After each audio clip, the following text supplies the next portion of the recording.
Well, sorry you're going to miss Flipper. I apologize.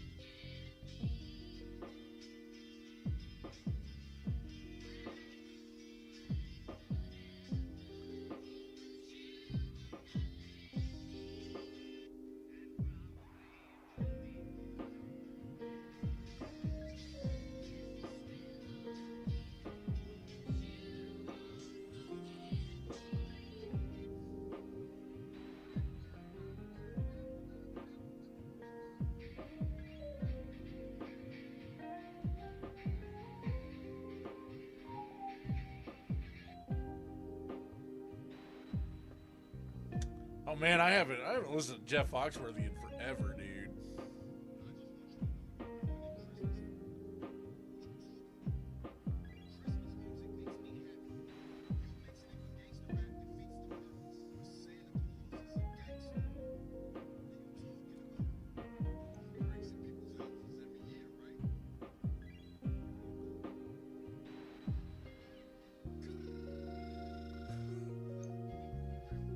So what's up, Snick?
Uh,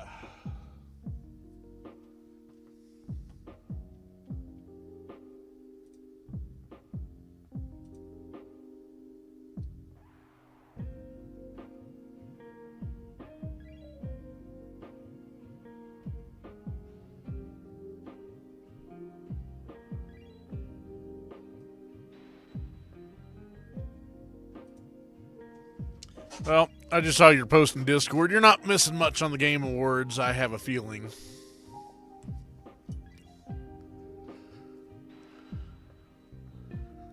But I got a pretty good show here. We're going to have a really good intro. Hopefully, the me bot will kick in soon and we can get started.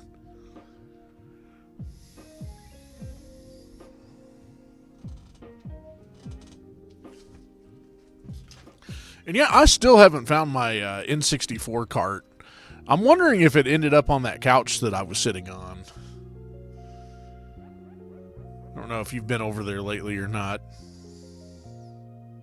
Not a huge deal, but I would like to find that thing again. I just can't think of where else I would have put it.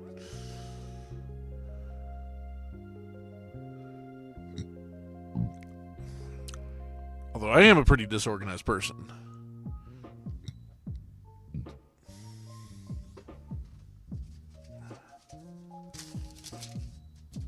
But I thought I put everything in that box.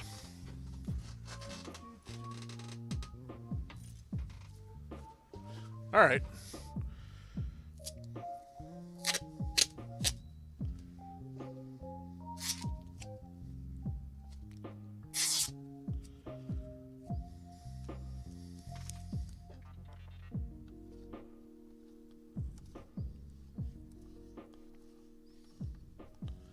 Is that enough? Or do I need more?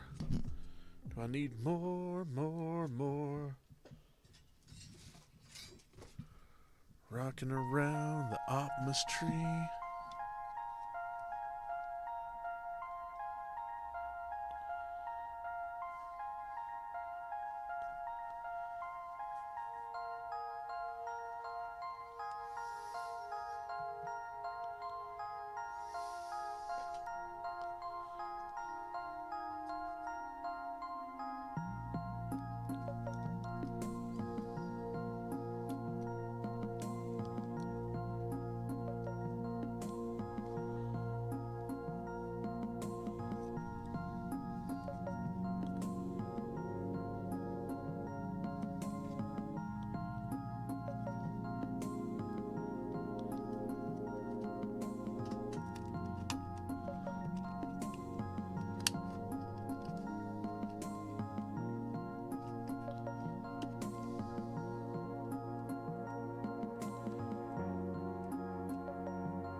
Hey, Drake, what's going on?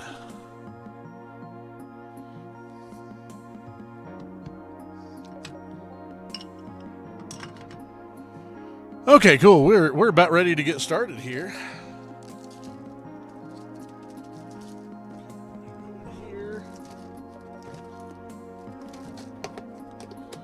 I got some cool stuff to show off today.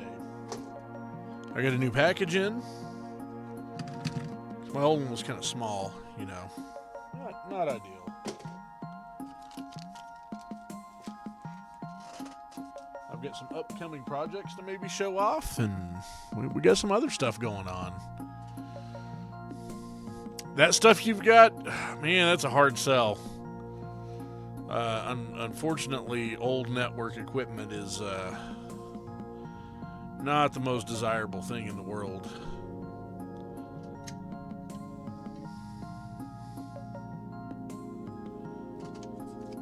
But you might find somebody who wants it.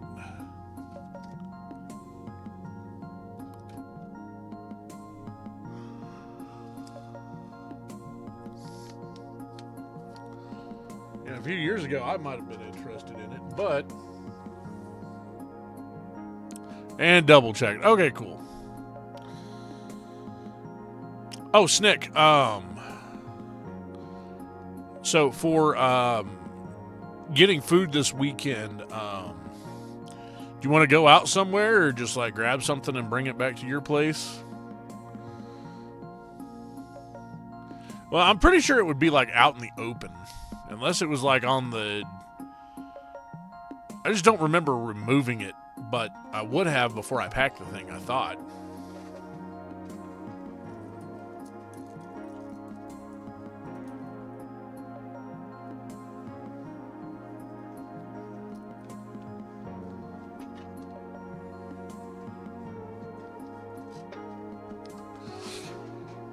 Because our mutual friend and myself have to do some work on Sunday beforehand, and I'm planning on streaming some decent Cisco switches and a few rack mount monitor keyboards. Yeah, I wish I had a use for those. I just don't, unfortunately. Anyway, hopefully we get enough people in here. Let's get started.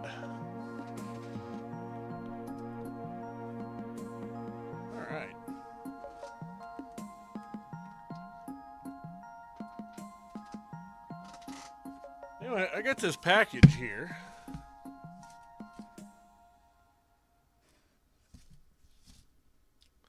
And we're gonna open this up because I've got something really cool in here. It's a box, and generally cool things come in boxes. You know, you're right. Am I right there? Yeah, that's a fair thing to say. I think personally, I like things that come in boxes. So, well, we're going to open this box. I'm going to show that off, and then we're going to put together a Game Boy, or not a Game Boy, a Nintendo 3DS. See if it works.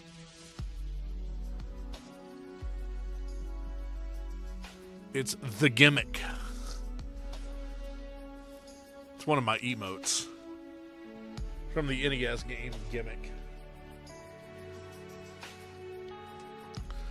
And then maybe we'll do some mods. I'm not going to be up terribly. So bedtime is at 10 p.m. We should be done, I hope, around 5.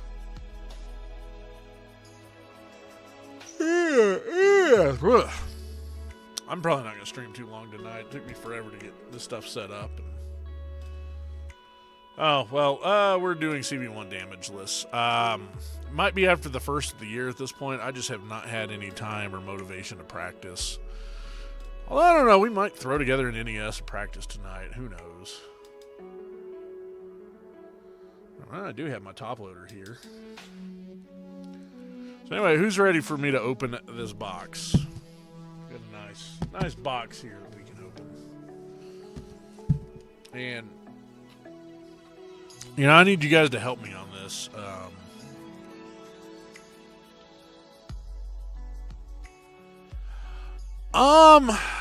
So funny you ask, Drake.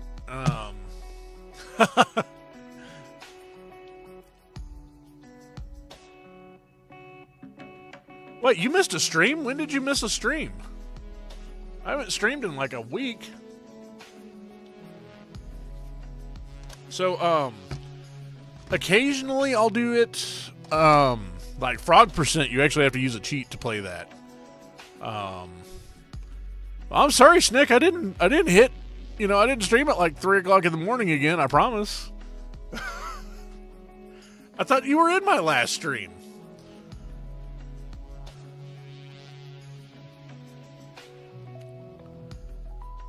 But, anyway, we need to open this. And I need a tool. So I got some tools here on the bench. Dude, I don't even know.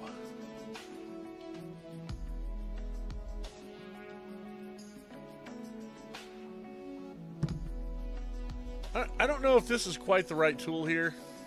I mean...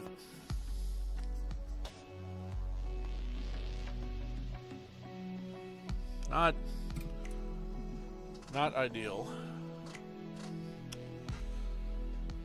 And I've got this little mini screwdriver, but there doesn't really seem to be any way to open this up with a screwdriver, right? Do you guys see a way to open up here? And I do have a Y-wing screwdriver, but once again, there's not really any good openings here. I've got the Nintendo nut drivers.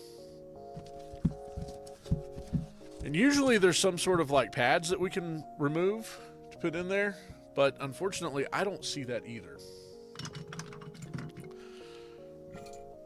Now sometimes with what we do here, you have to heat it up, desolder it. I'm not seeing anything soldered together here, so I don't really think that's going to be a good idea. What else do I have here? Well, we've got some flux, but this is not going to help us. These are some other tools we use here whenever we're working on stuff. We've got a spudger and a pick. And kind of like a little guitar pick thing. This is good for getting under edges, although unfortunately these edges are sealed really well, and I don't think that's going to work with us. Now, sometimes when I have to get into something, we have to be a little bit more destructive, and especially when I'm removing components. So I do have these. These are called flush cutters, or dikes, or side clippers, and these are really good at removing things. These are also really good for model building, but I don't really think this is going to help us here.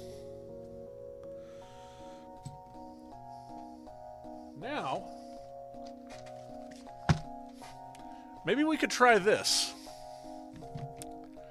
Flesh cutters. Now, covert instruments. That sounds interesting. What is inside here?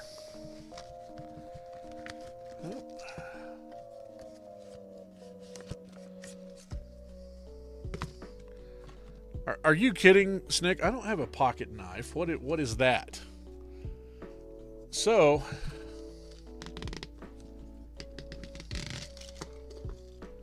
I have a set of tools here. Does anybody know what these are?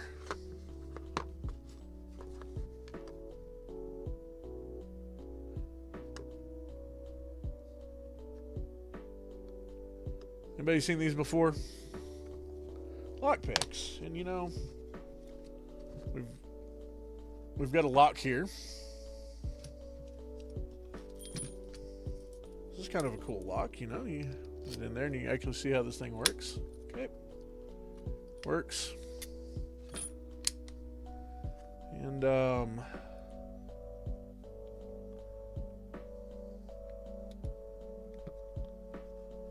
little tension on the keyway there, and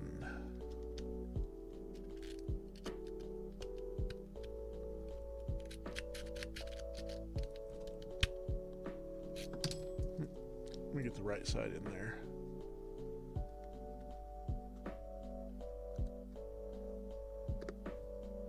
I want this bigger one down here.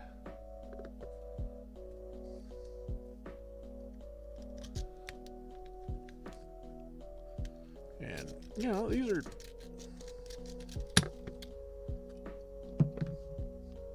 you know, rake attack. But I don't know about you guys. I don't see any locks here. And I don't carry a knife on me, Snick. What are you talking about? That's a dangerous weapon. Why would I do that? I wouldn't carry something dangerous on me. So, I don't think we can use the lockpicks to open this.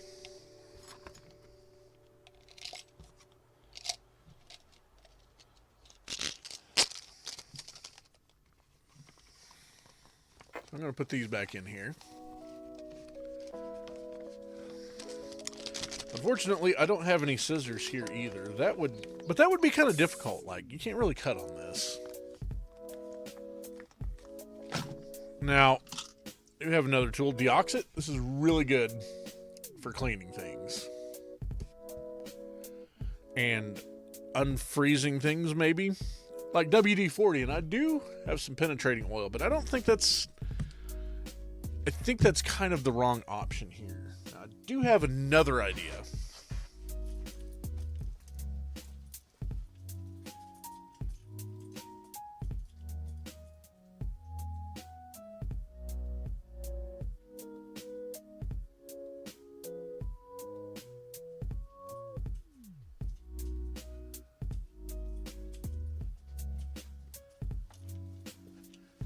You know, we could use a hammer, but I think that might be destructive to what's inside. However, I do have this little device right here. And I think this might be...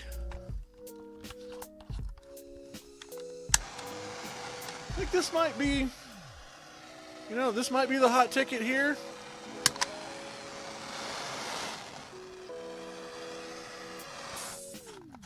But I'm afraid, like the hammer, we might damage something inside.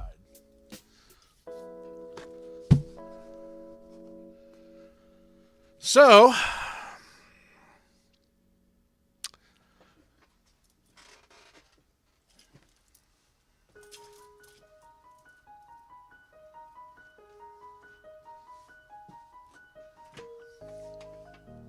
I do have another idea.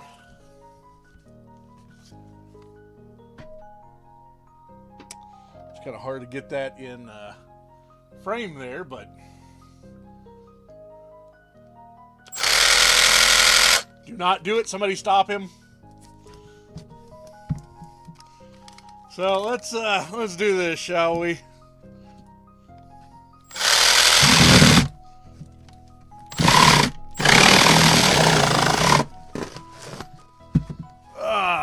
That's satisfying. All right. Now that I got this open here, bottom. Yeah. Get that out of the way.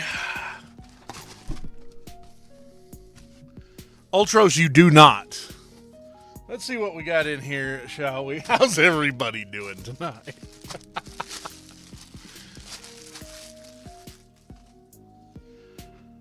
To be fair, it's not exactly the chainsaw, but I didn't feel like I've got to change the bar out on it, so we'll open something with a chainsaw later. So let's see what we got here.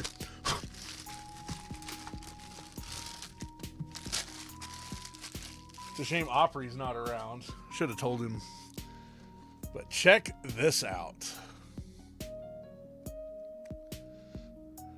And feel free to make a clip of that if anybody wants to. There's a few people that probably would have enjoyed seeing that. So, just scored this on eBay. And, we do not the X here. So, but yeah, this is... I even hesitate to open it up. It is complete in box.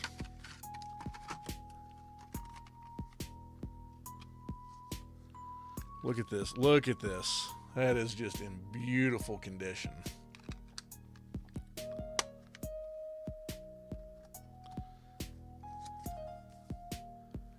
Got the Game Boy. No X here, indeed. We do not the X. And then it's got the manual.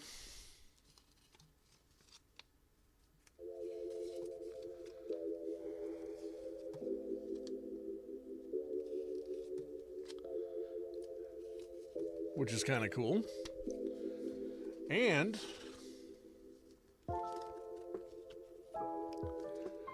this has never been opened, apparently.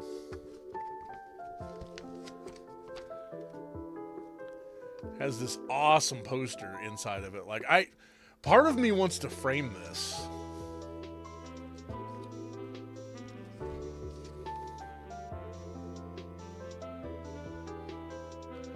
But yeah, look at that. That is beautiful. Like, I legitimately want to frame this and hang it.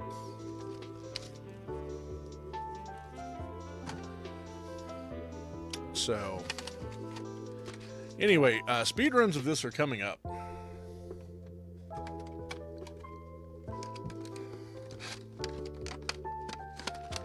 I mean, you're not wrong,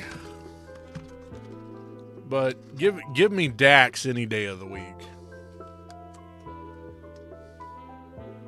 I'm here for Dax. So anyway, there's our opening. You guys keep asking me to open things. So I've got some cool upcoming projects here in this box. And we'll probably do some sort of vote here on what's next.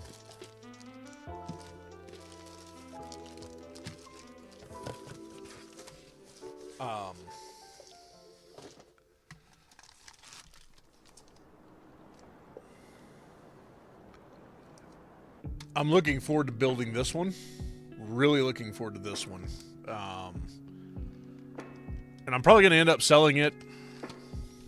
Although we might do a giveaway. I'll have to think about it. And these two are Game Boy Pocket shells. Probably end up selling this one.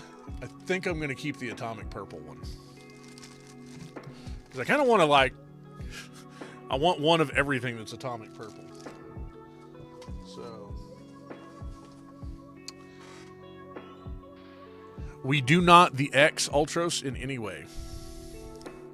Yeah, Drake, I need to get my backlog taken care of first. I have another one I need to do, I believe, the same repair on. So we're going to try to put this thing back together, which is going to be fun.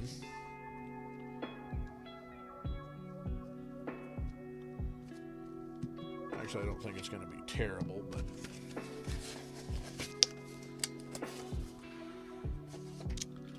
unfortunately, that's not a system I work on a lot, dude. I mean, just like being real with you. So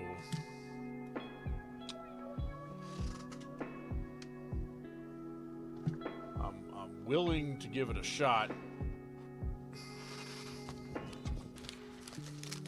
But luckily, Switches aren't too expensive now. I think I know what's wrong with it, and I think I can fix it.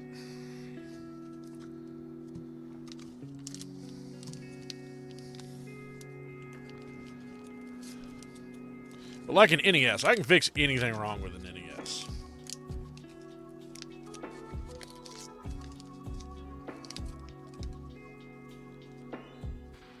I mean, anything.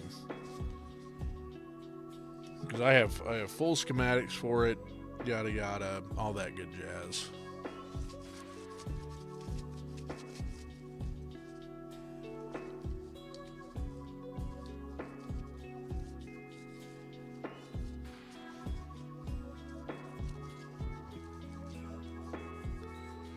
And I believe there are full schematics for a Switch, but like anytime you're dealing with like a multi-layer circuit board, it is a whole nother ball game.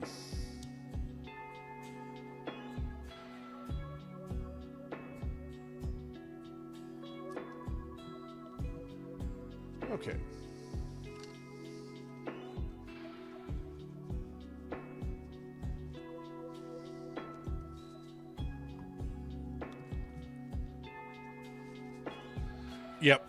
And that's what I think is wrong with it, but I can't promise, you know, I don't know, and that's just going off of this other one I was trying to fix that I have since put back together, but I need to order that chip and try that out.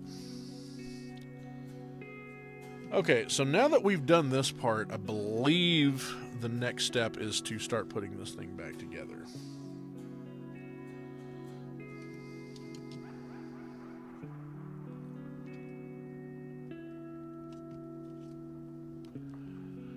That is an old joke.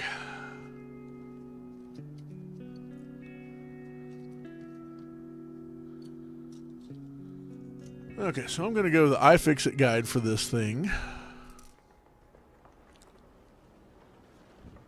And start working my way backwards.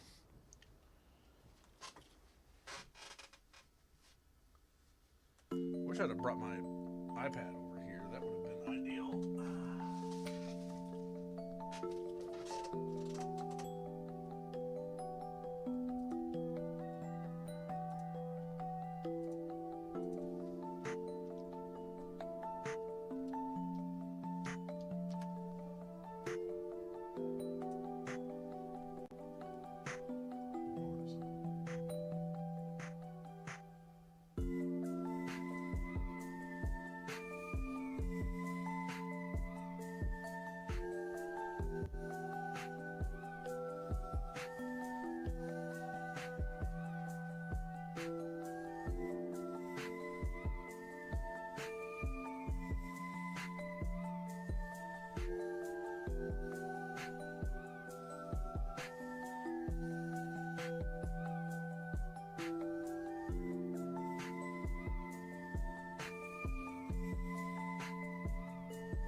Okay, so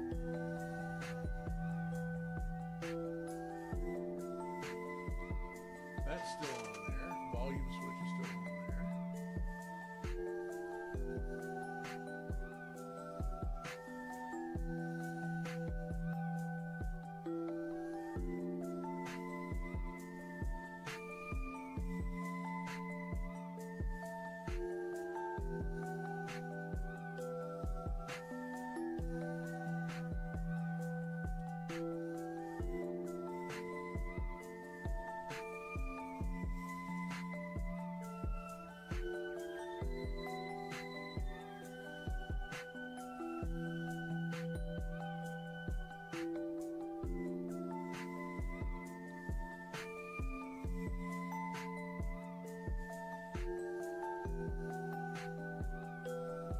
So we do the display first.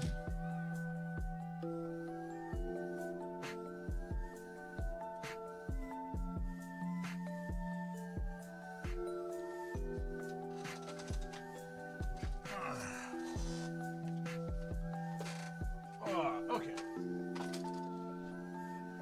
So let's set aside this part for now. We don't need that. We don't need you, but we do need you.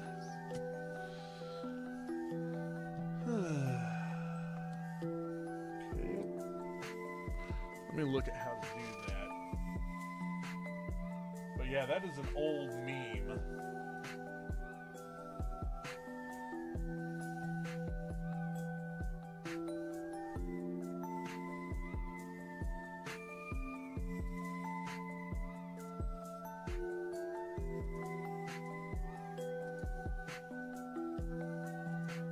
Okay, so that goes all the way up.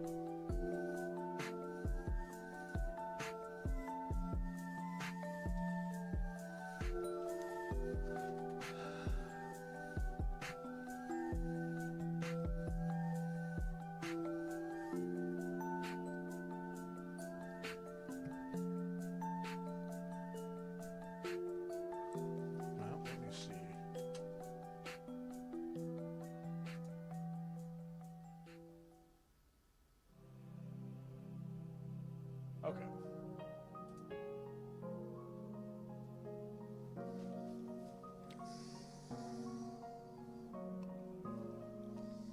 We don't need you right now.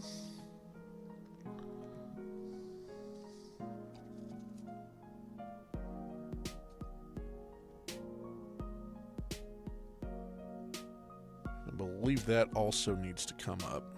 So I need my spudger.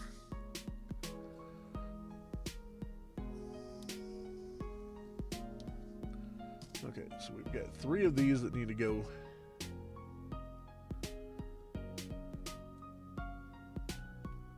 I am terrified, obsolete.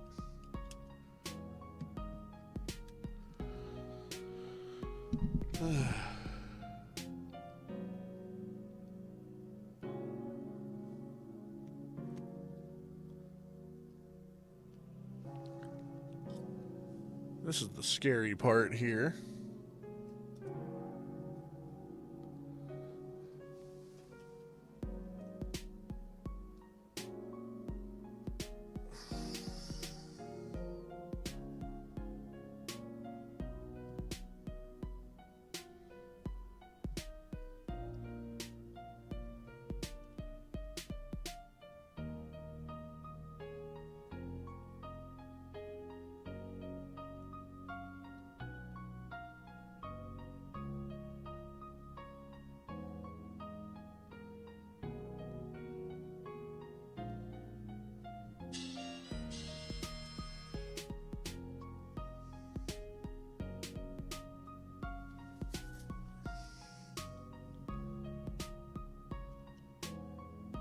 Oh, that was it all the way in. Okay.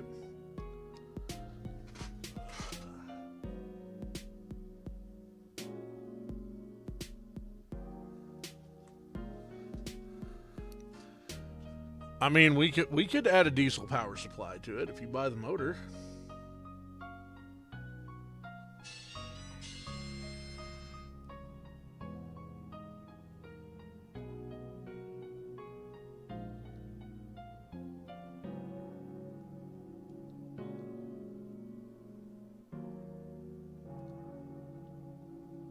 No.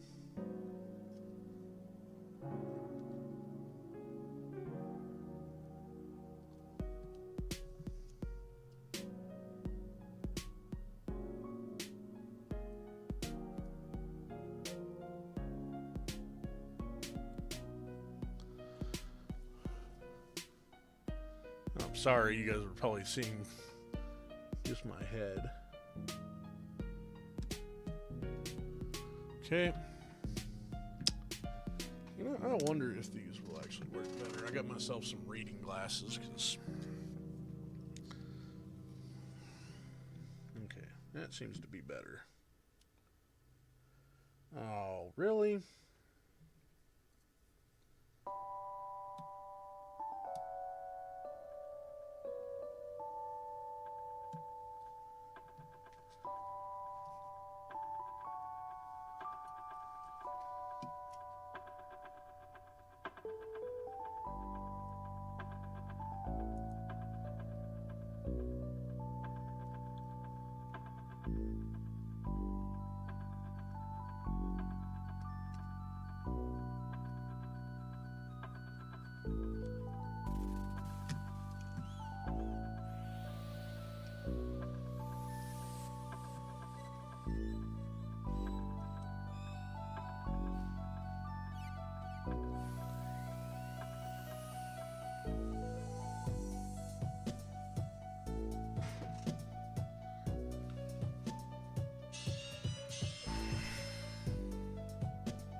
The camera was out of focus. It's me.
Okay.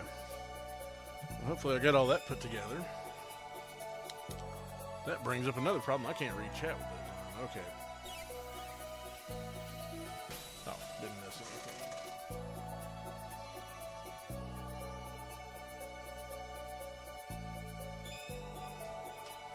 Okay.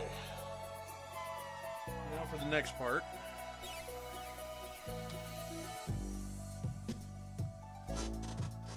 That's probably a good view there.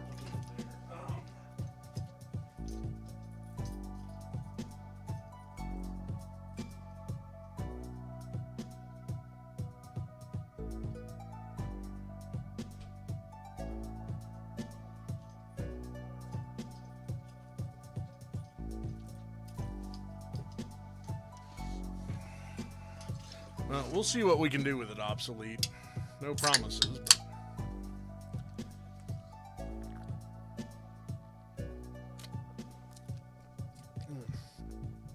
Anyway, hopefully somebody clipped that opening.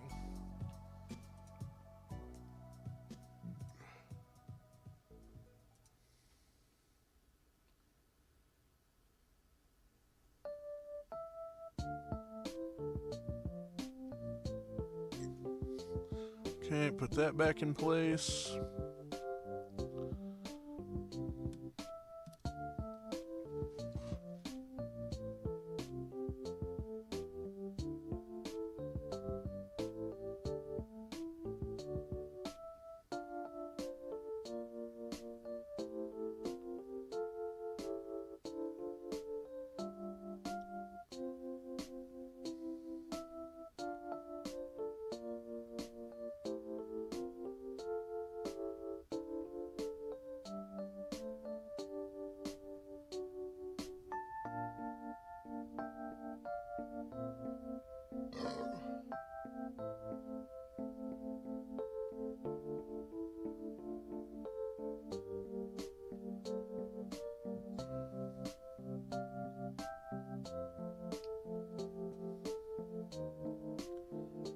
Okay, time to put that back in.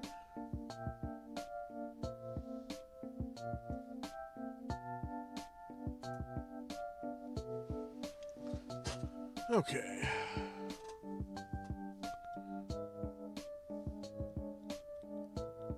We're going to flip this over. Da, da, da, da, da, da.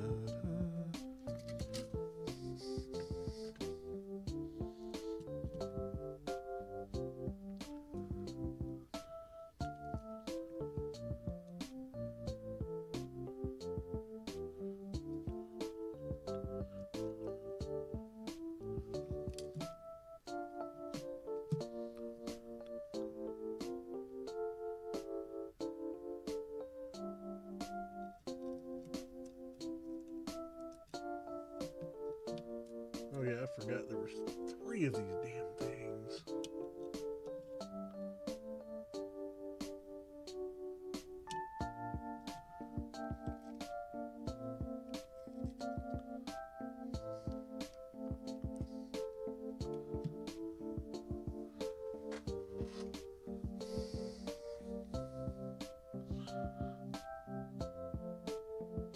Okay, so that's the first one to go in.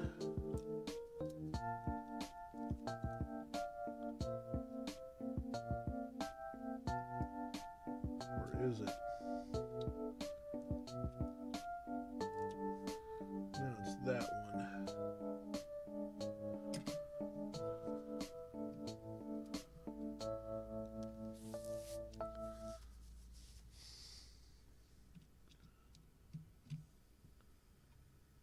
Oh man, that's going to be a pain.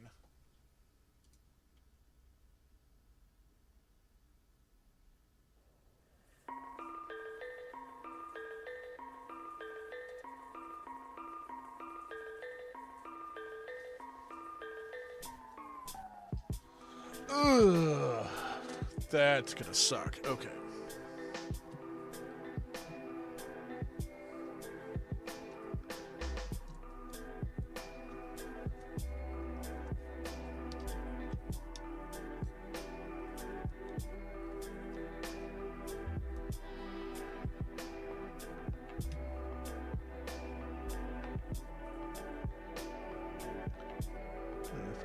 this thing plugs in.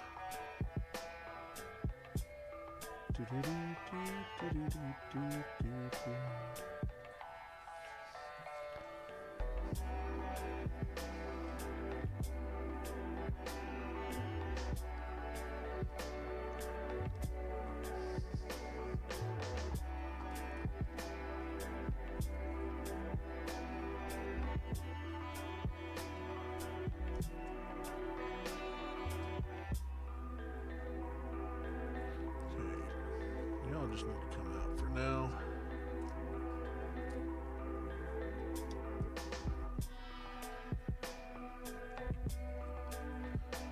That is super annoying. Come on, stop.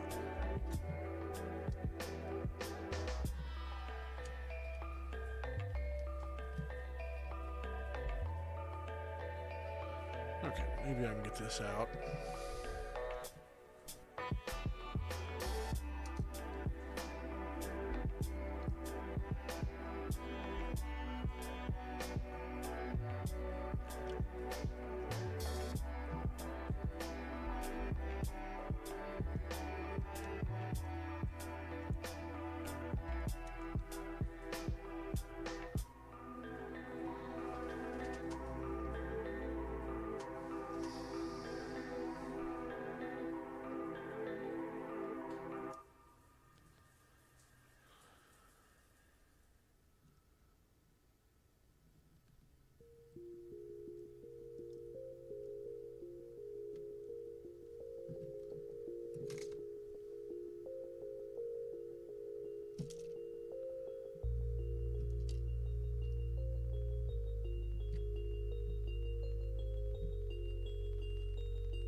Oh, okay.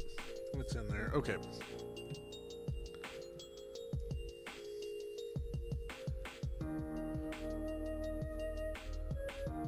I'm working on Richard's 3DS right now.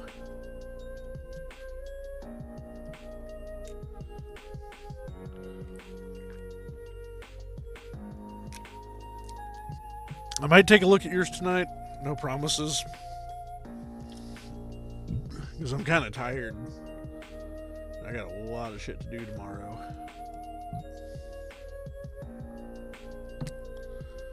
Okay. So...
Okay, so that needs to go back in.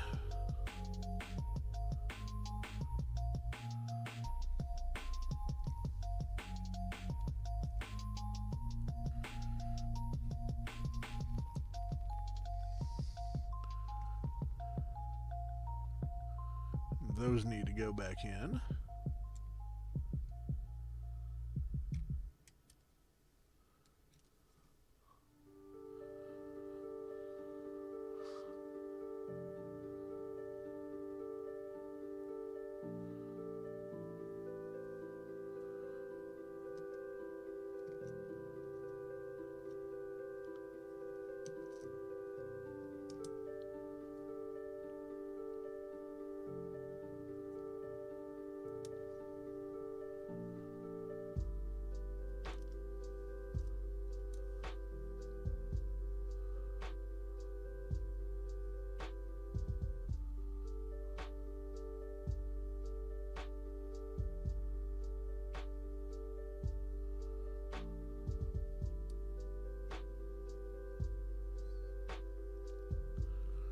Okay, so you go there.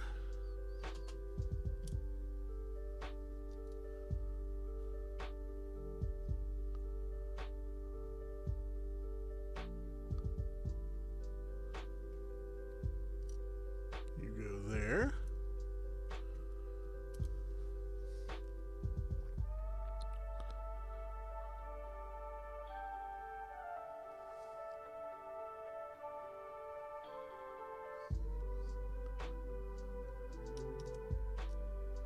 You go there, and by process of elimination,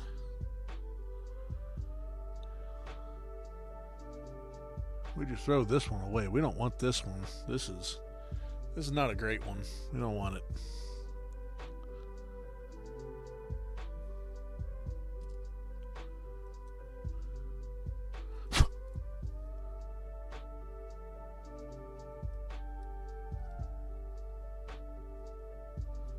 Okay.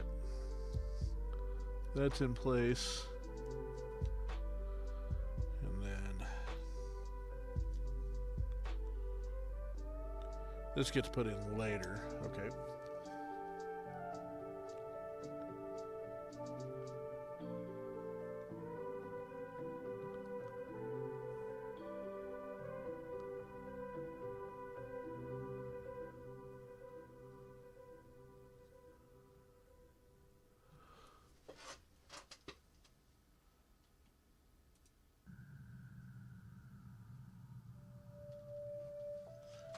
Hey, cigarette boy.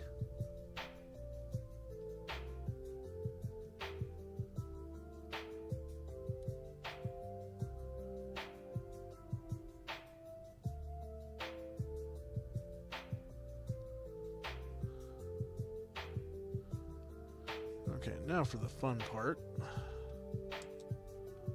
Trying to do this without tearing any of these fucking cables.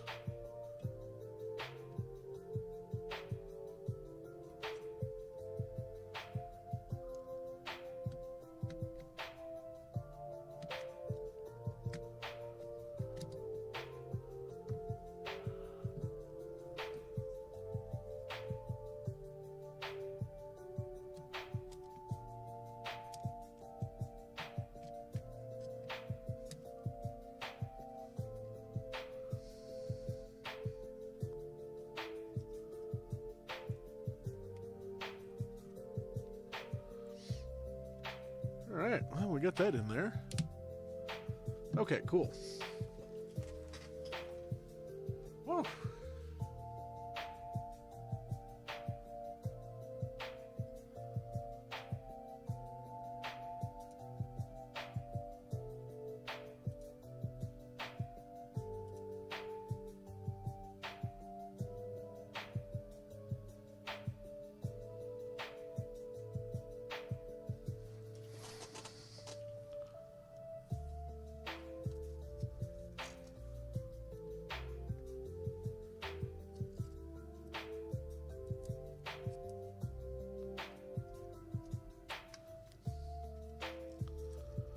Okay, these are the screws we need here.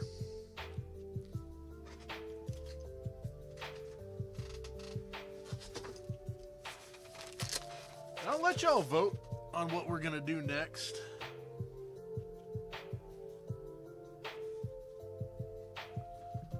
Grab a couple of bits here.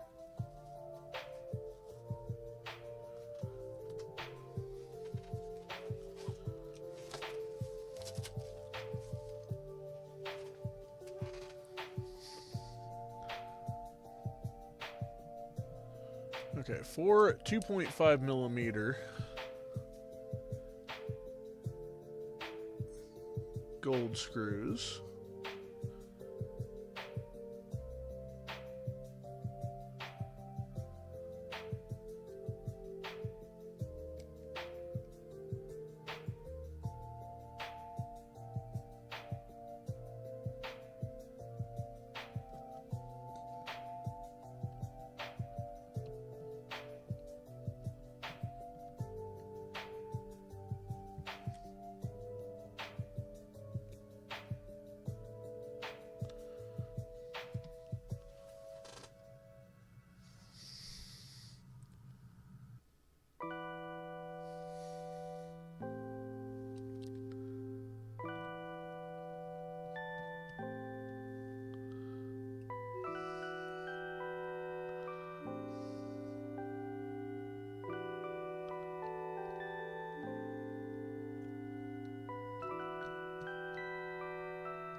Okay.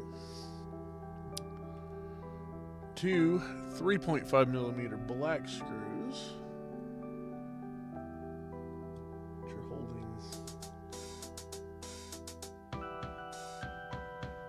I think I want to put all that back together before I do those. Maybe. I need to get this.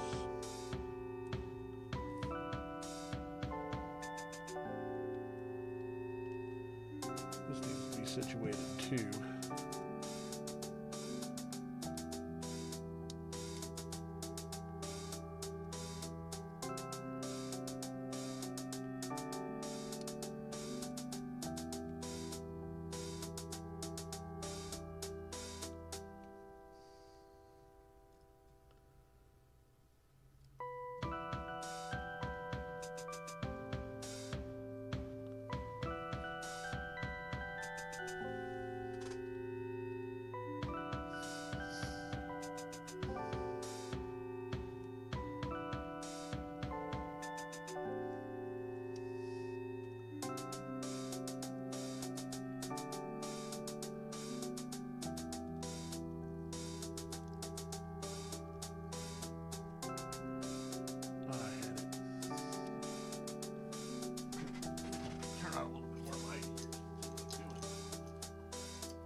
Later. This is not going to be ideal.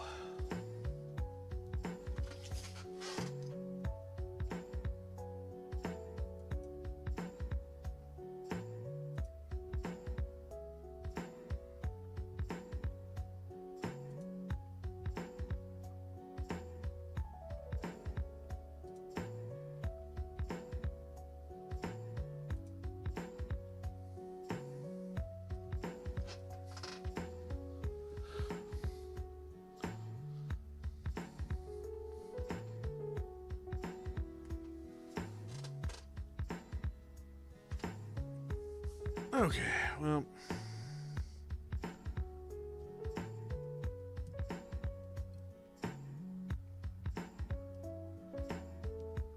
Okay, that's in.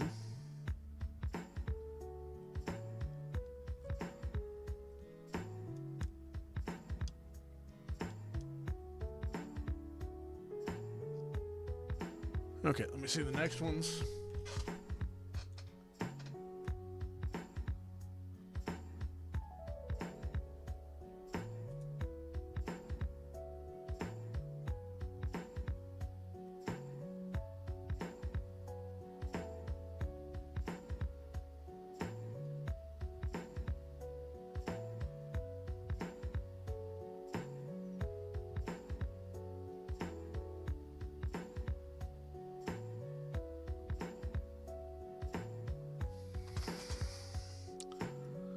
Oh yeah, this is the one that I had problems with.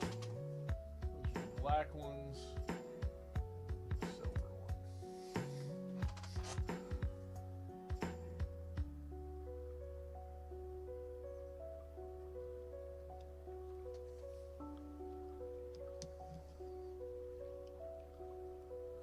don't understand what that one does.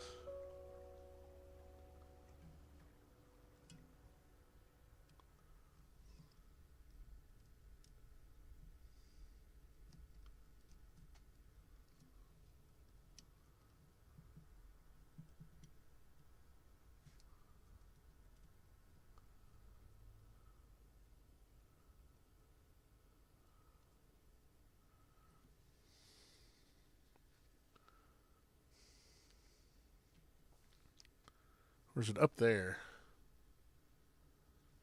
Let me look at the picture again. And get some music going.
I don't understand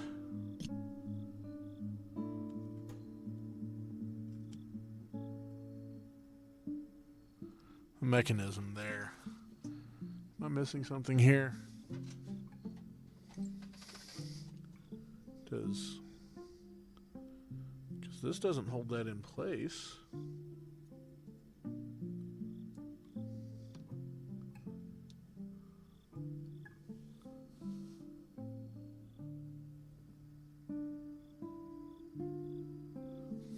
Yeah, let me look closer at that picture.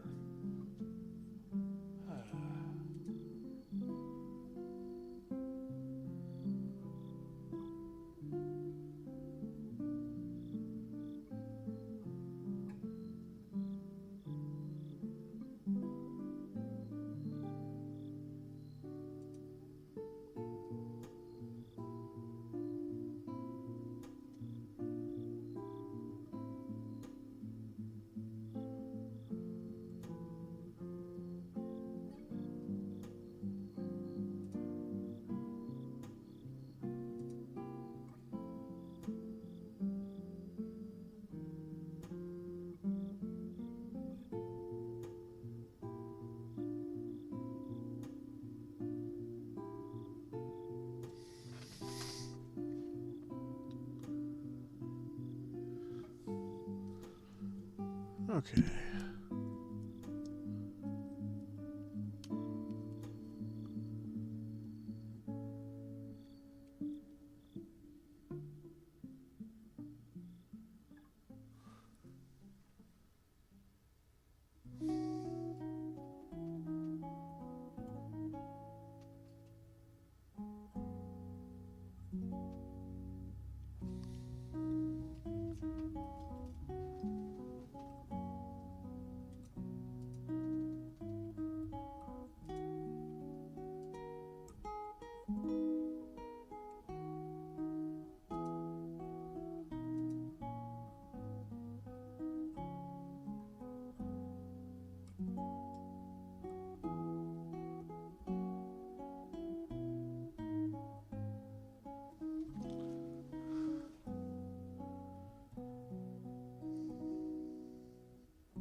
there something missing or broken here?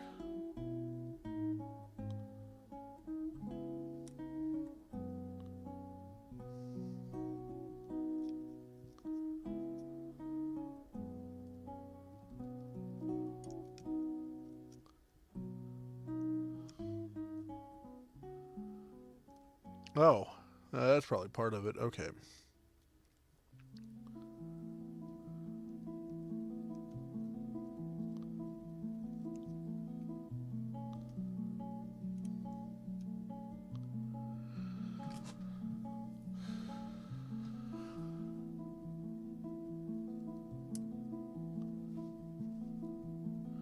Okay, how are you supposed to work?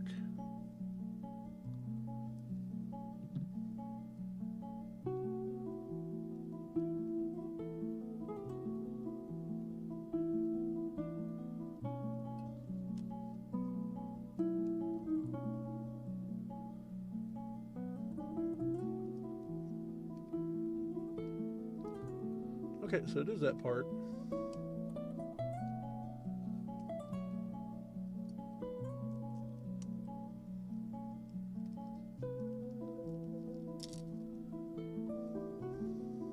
Oops.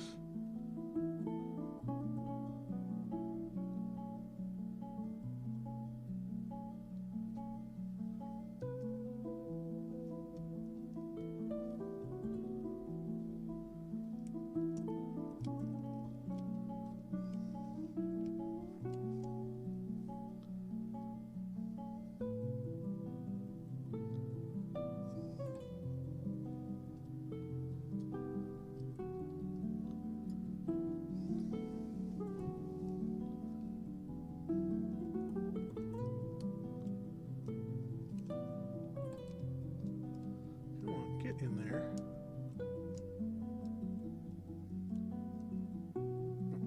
That's why you don't want to get in there.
Put these two screws in here.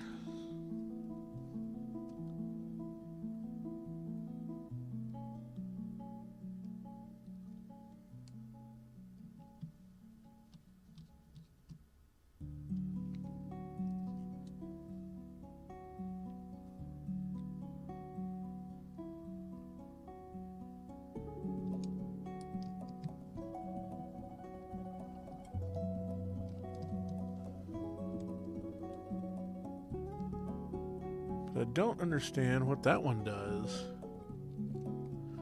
I'll put it in.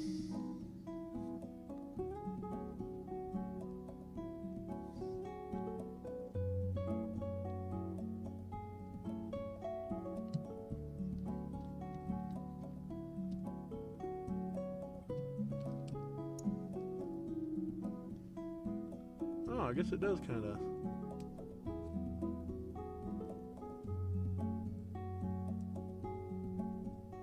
Okay, I guess it does hold it in.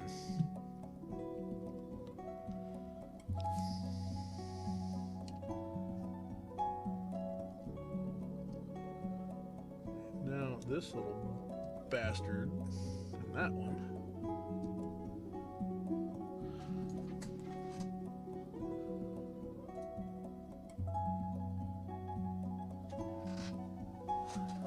Okay.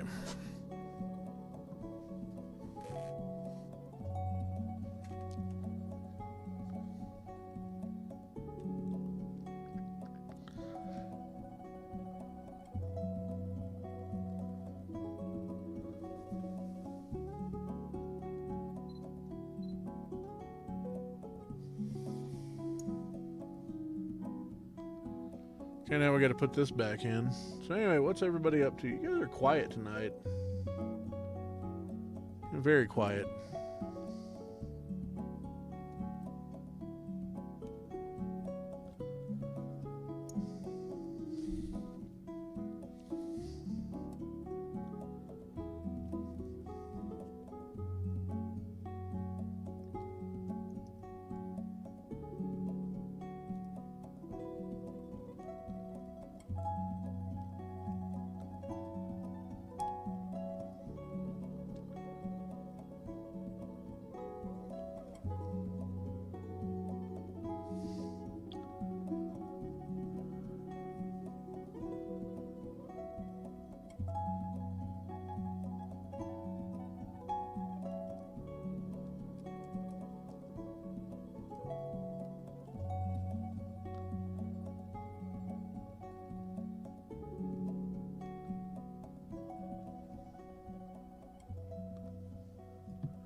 Come on.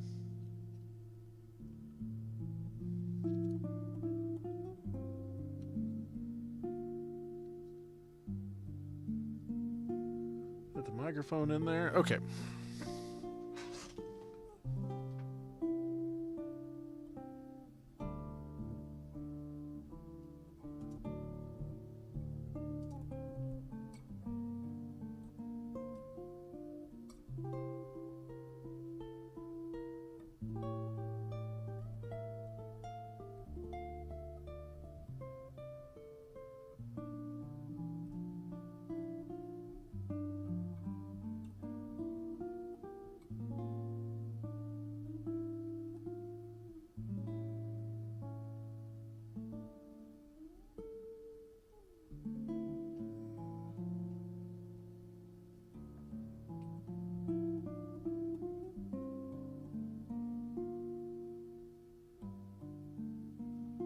Wi-Fi's next. Yeah, you guys are super quiet.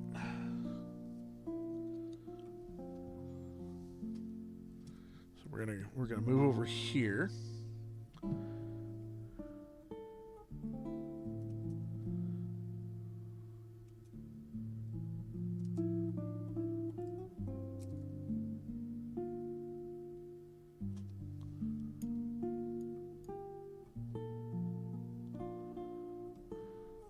Anybody got any plans for the weekend?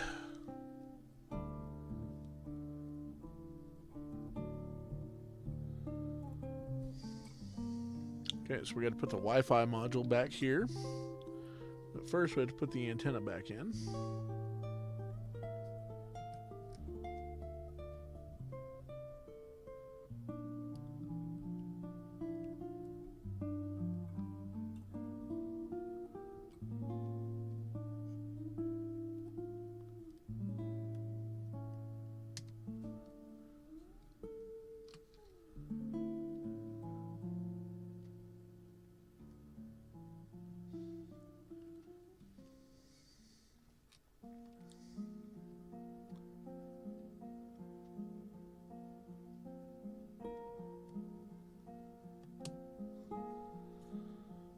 Okay.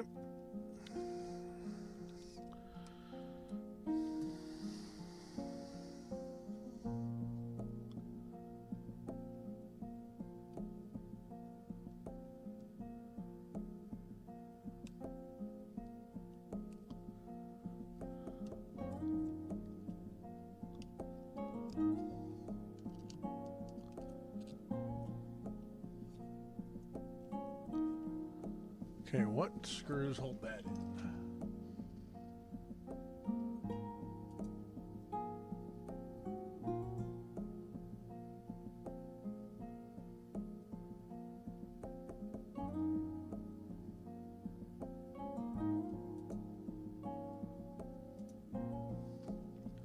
Okay, those are the gold colored ones.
Okay.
Oh, really?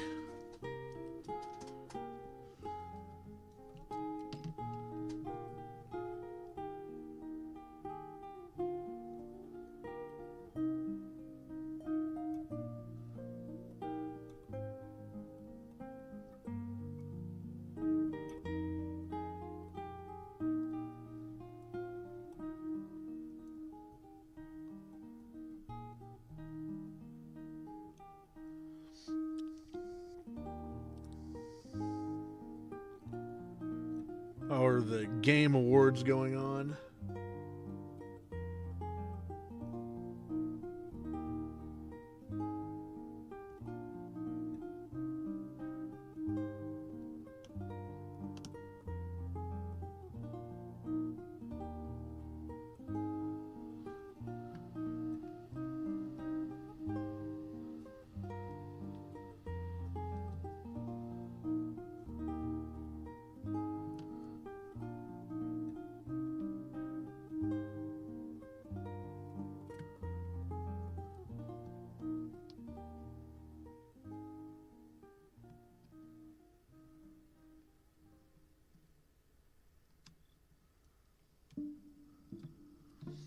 I believe those are the silver screws that go there.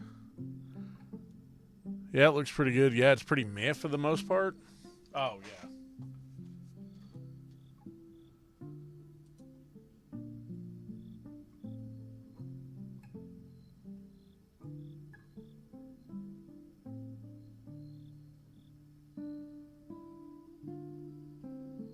Okay.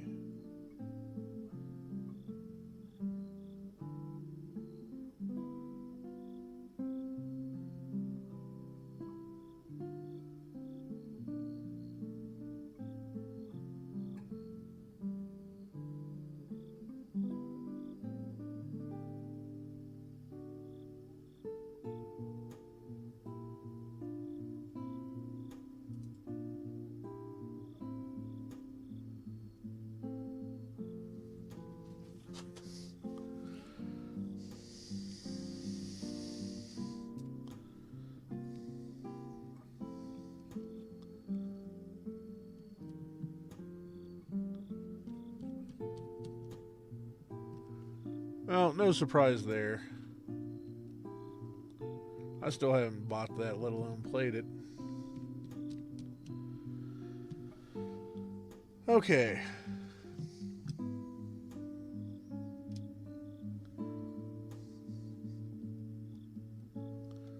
So,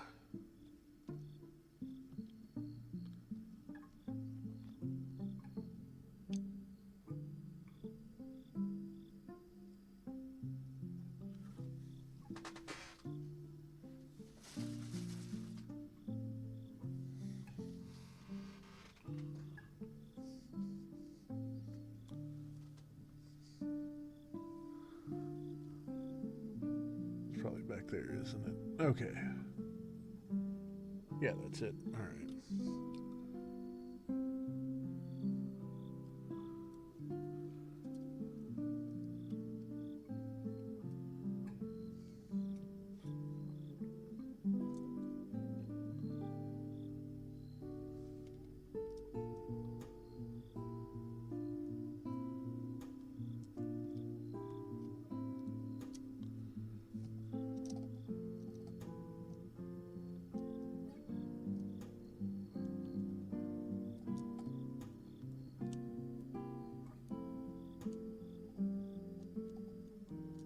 Come on.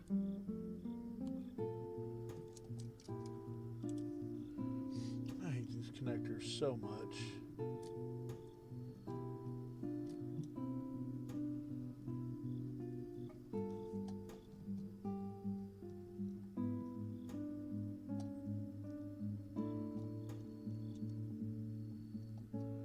Okay.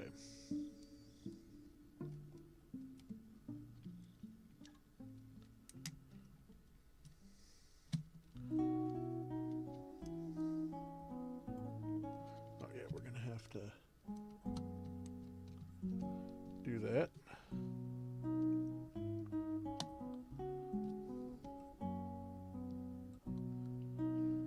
Okay, I'm actually gonna have to cut that out a little bit more, it looks like.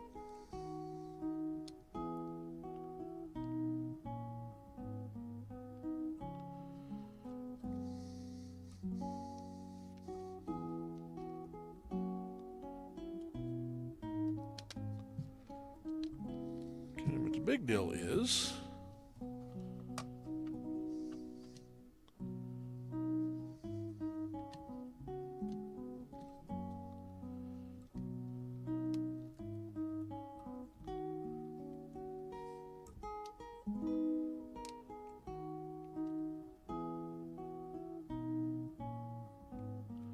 Okay, no power on, but it's not necessarily unexpected.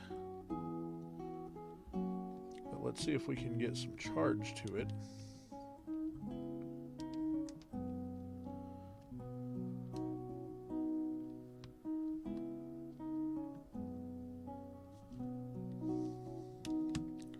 So I need a USB-C cable.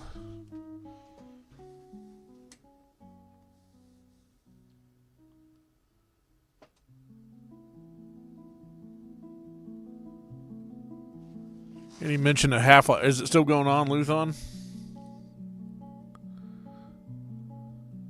Let's see, if I were a USB-C cable, where would I be?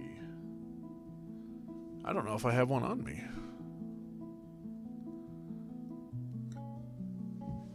QC, what's going on? It is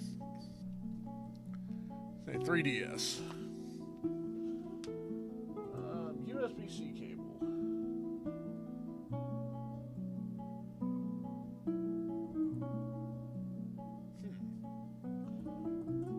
I have a bunch of them at work.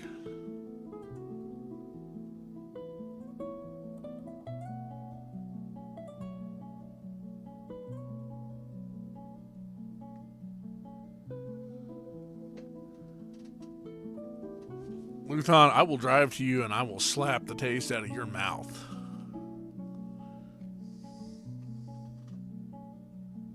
Say I won't do it. I should have a USB-C cable somewhere. Let me look. And unfortunately, I don't have a cat anymore.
I will borrow one here. I don't know if this is going to be long enough.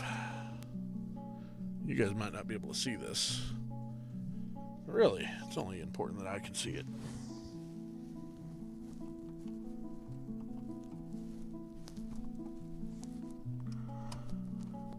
Okay. What?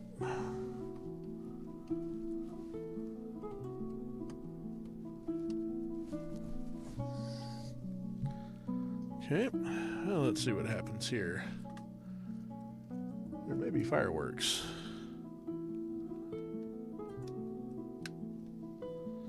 Ah! A charging light. Okay, well, let's let it charge for a little bit.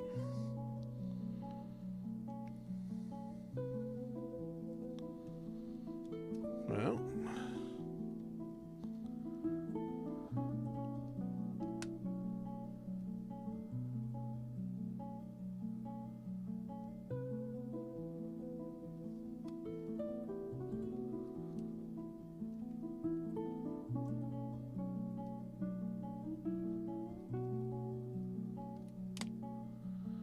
Interesting.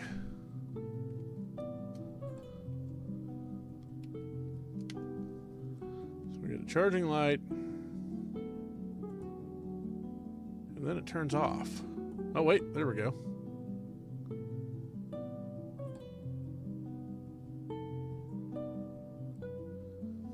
Let's let it charge for a little bit.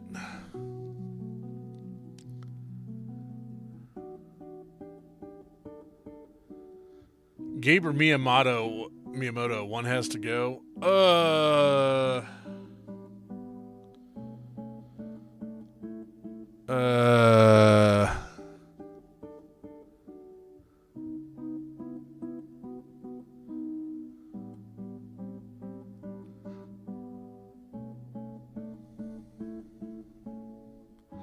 Okay, so I've said that the Steam machine is going to be $1,000. I think it's going to be $1,000.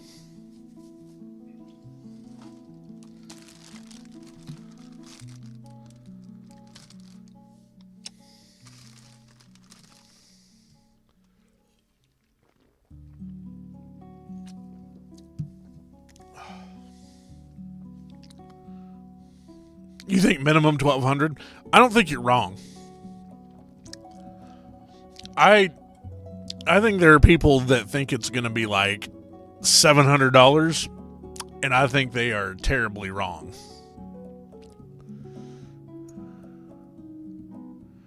Yeah, $1,000. I think.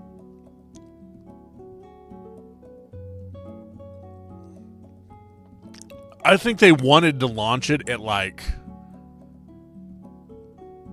I think $9.99 would have been a good launch price. I think that's probably what they wanted to launch it at.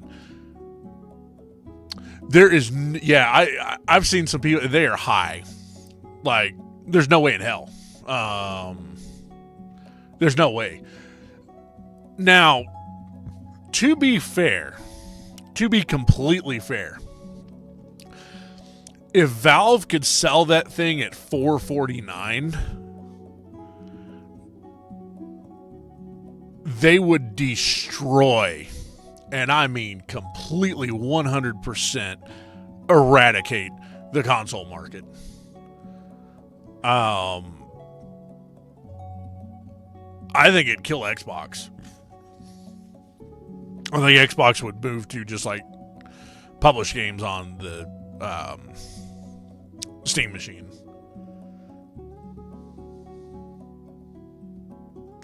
Well, it's not completely dead. They will do another generation.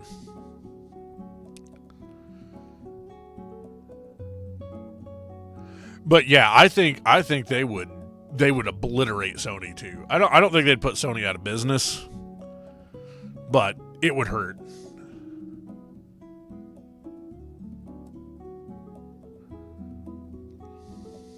Yeah, we'll see. I don't buy that.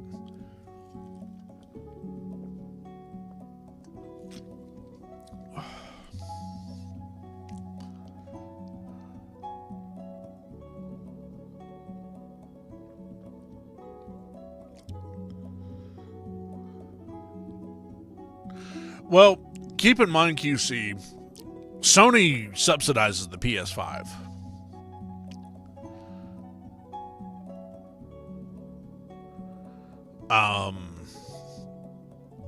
Valve is not going to subsidize the Steam machine. I don't think they would. I cannot imagine they would.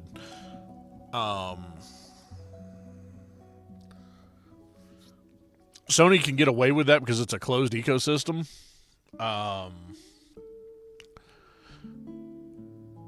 Valve cannot because it's an open system. But yeah, I think it's going to be pretty close to 1,000. I think Luthon may be closer to. I think they wanted to launch it at $9.99 or somewhere around there. But with the RAM issue that's happening, Gabe's going to be crying right now. That is the absolute worst thing that could happen, unfortunately.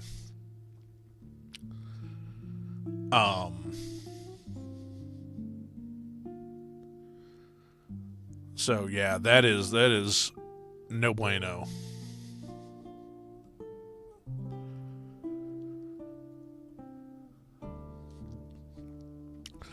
I don't think at $1,000. Oh yeah, you lucked out. Luckily, RAM is the last thing I need on my PC because I've got 64 gigs on my main machine. So that is DDR. It is DDR4, but I'm not going to need a DDR5 system for the foreseeable future. Yeah, QC, that sucks. That really sucks, man. I wish I had some words of encouragement and stuff, but I think there is an AI bubble, but Um, I don't think it's going to die off completely. And all the RAM that they're buying up, they're like apparently integrating into these servers that they're building, is what I was told. I'm not 100% on that. But what that means is basically you are hosed because that will never hit the secondary market. So we are not going to see, like, in a year or two, this huge, like, massive falling for used prices and stuff. It's just not going to happen, I don't think. I'm not an expert in the field, but I'm adjacent enough to it to have kind of an idea of what's going on. Yeah, unfortunately, no bueno.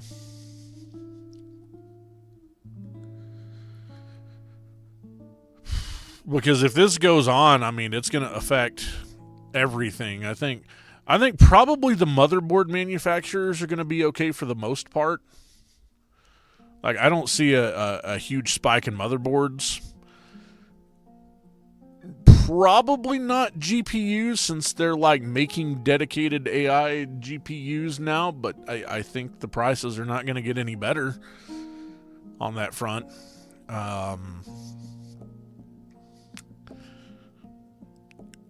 I think storage is probably going to be okay, but it's already seeing some increases, so.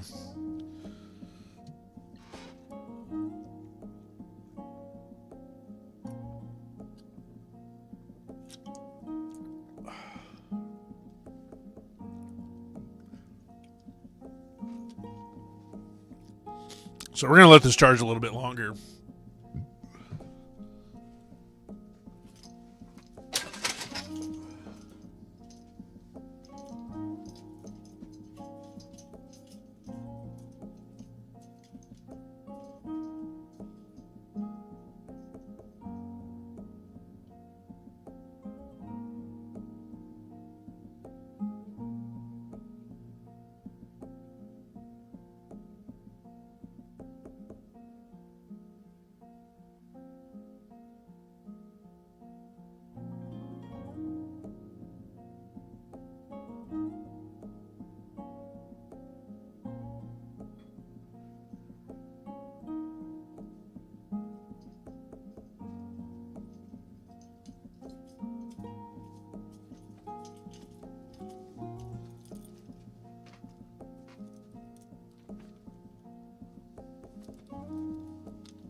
Yeah, there's not a terrible lot of new games that I am just like chomping at the bit for, to say the least.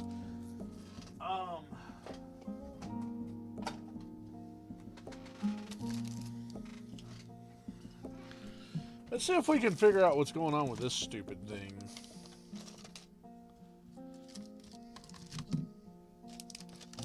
I need anything else out of here? I think that's everything. Yeah, that's really everything. Okay, I do need the SP screen, though.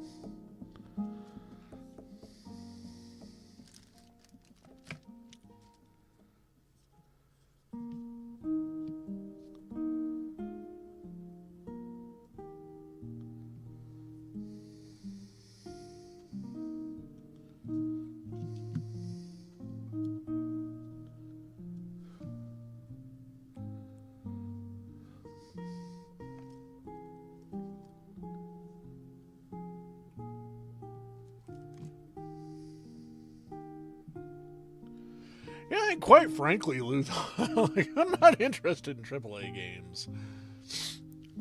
I mean, just to be blunt.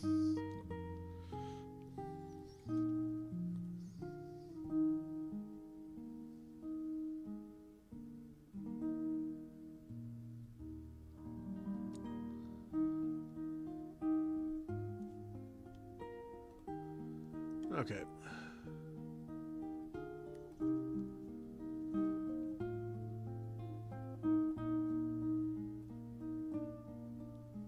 So we want to make sure that, so that works, okay.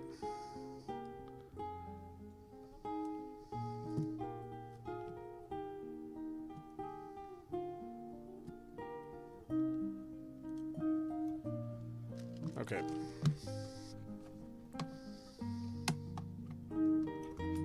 So this is the new screen here.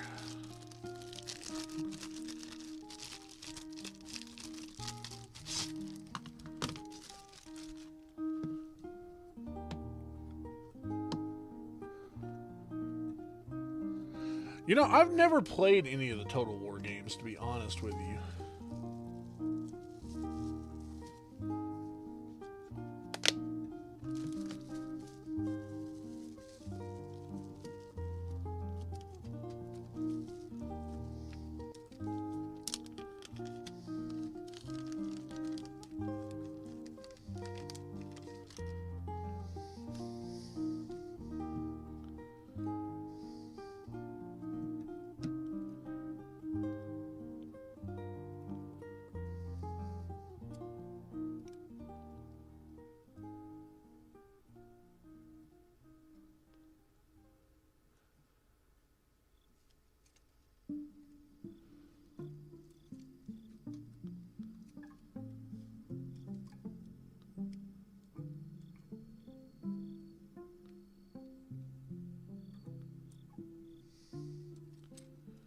Okay.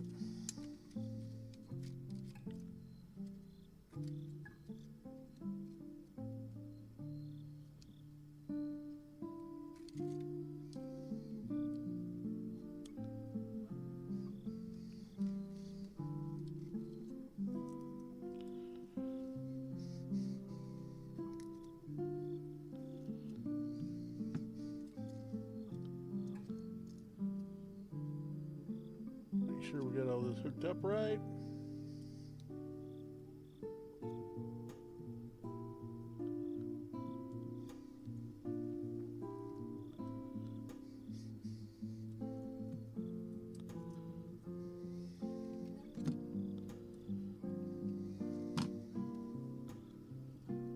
Okay.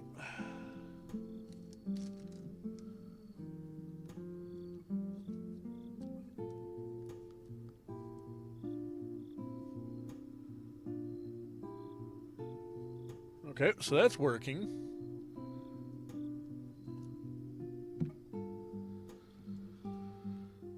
So let's see.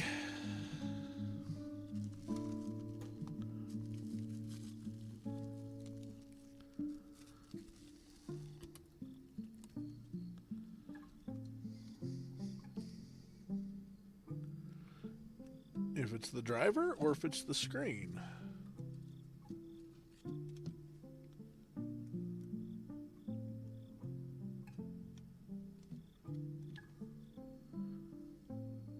No, I don't want to remove that.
make sure I get those both right.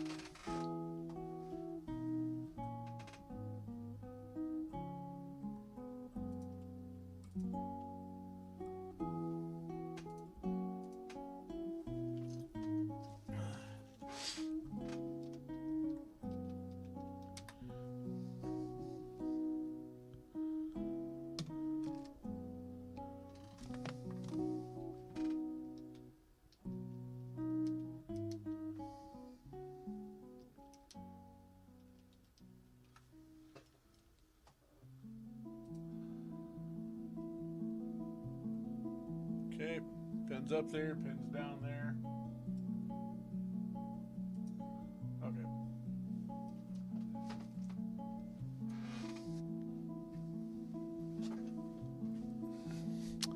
Yeah, I don't think we're gonna ever get Joe Caro back.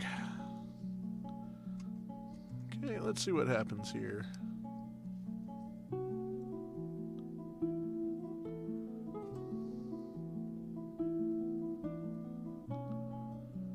Looks like the screen's dead.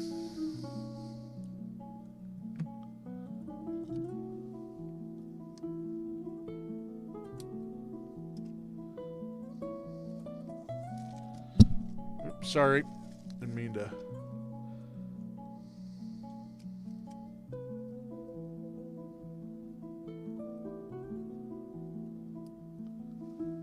Just make sure we got everything hooked up right.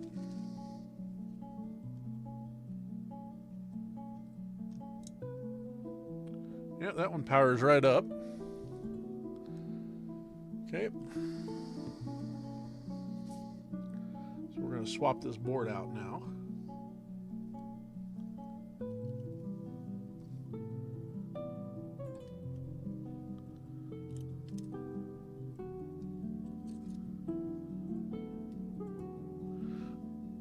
Oh, I think this is the...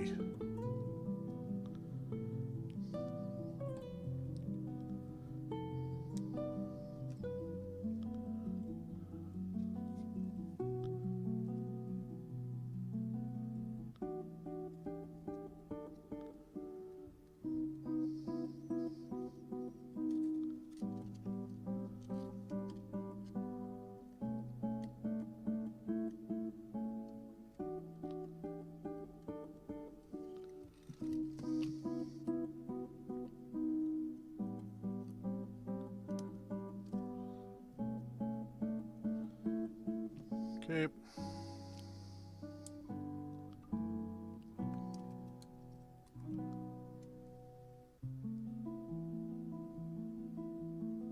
Now, wait a minute.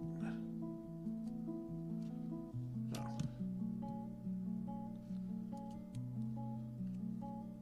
Help if I put it in right.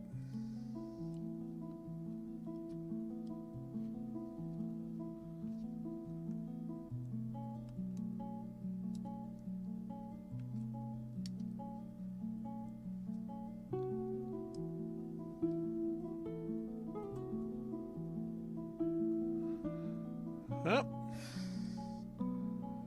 so the board's ribbon cables and stuff are good. It's just the screen that's dead.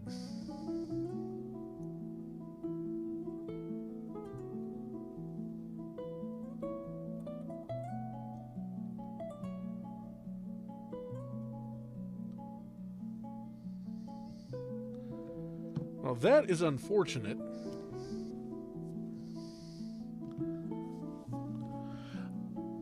I guess we could go ahead and build the blue one.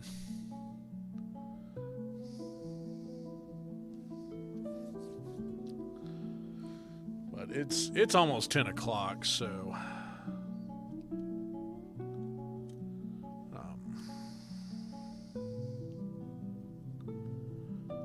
I'm going to put the parts for this one in here and contact Funny Playing.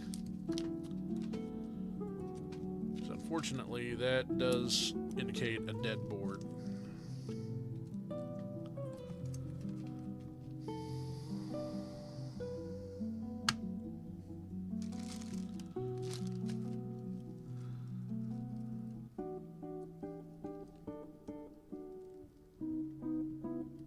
Or dead screen.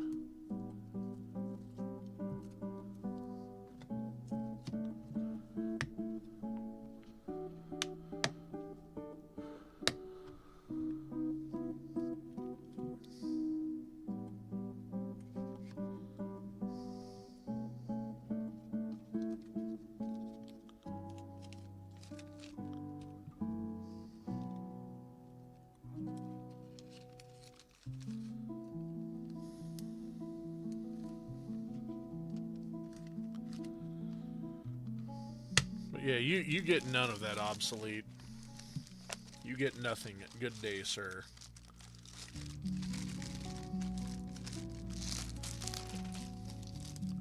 Realistically, in 10 years, GW's gonna, like, none of that's gonna exist anyway.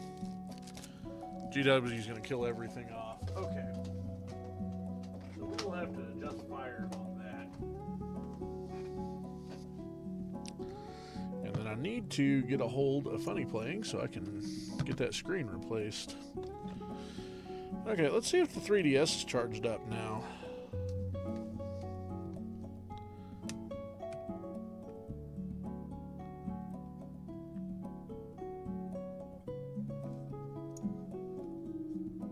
Oh!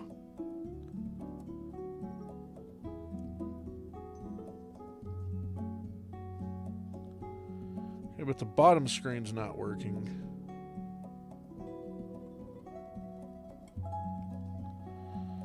Okay, so I need to check the connector on that.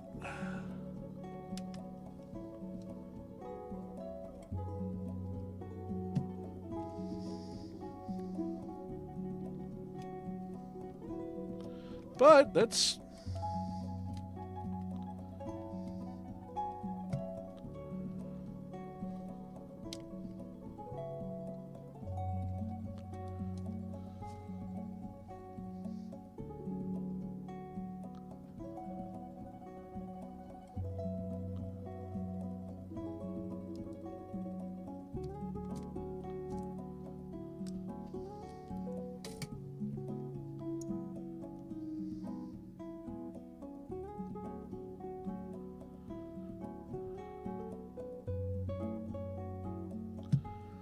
pretty sure that's the connector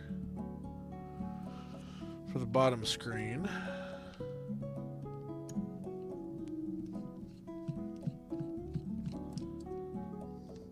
So, any other interesting games mentioned?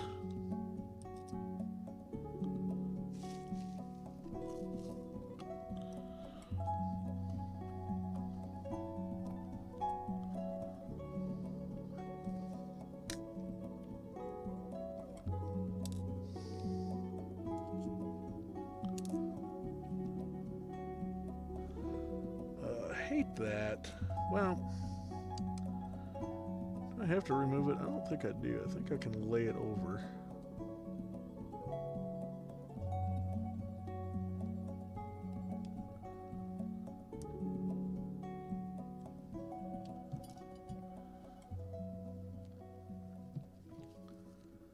Uh-oh, that came loose.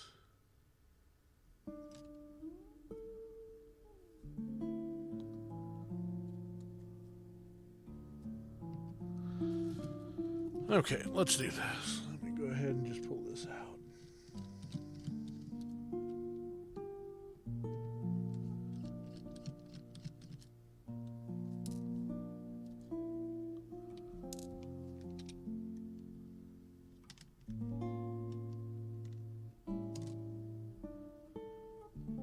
Just lay that there.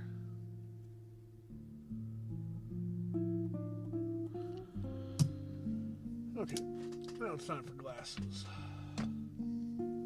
Actually, let me get my super zoom.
that a wyvern I see? Really hard for me to get a good look at that.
Come on.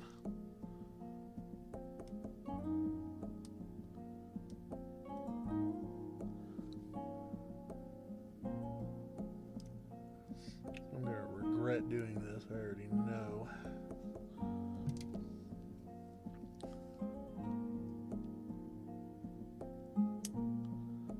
No, I'm going to regret doing that, but I've got to.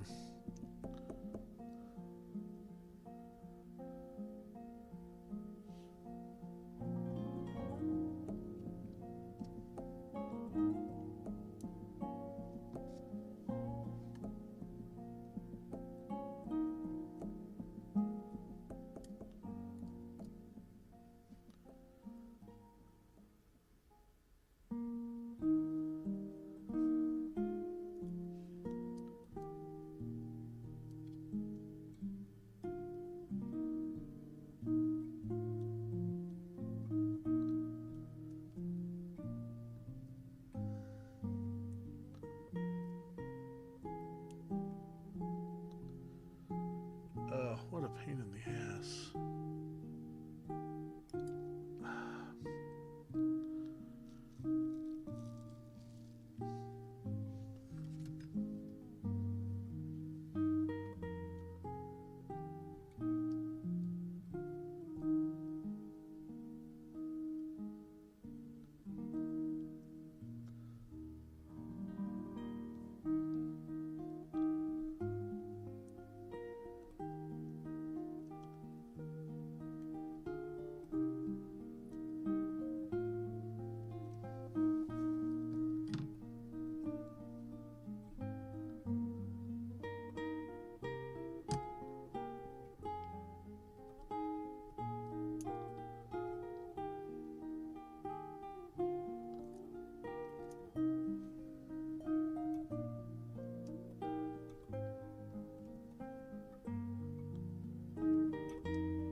See if there's a way to repair that thing.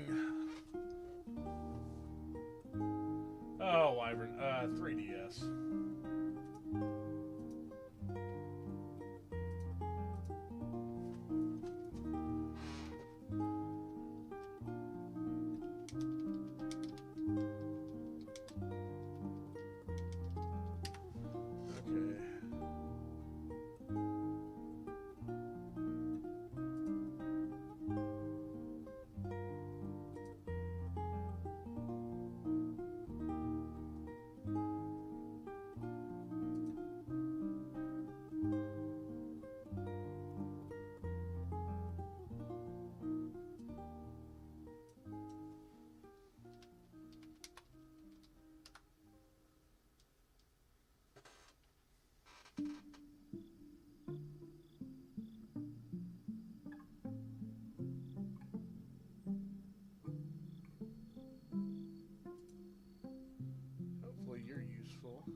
Hi everyone, this is Jamin from Point Tech. Thought I would do a video because Liz does so many, so I'm going to do this odds and end video.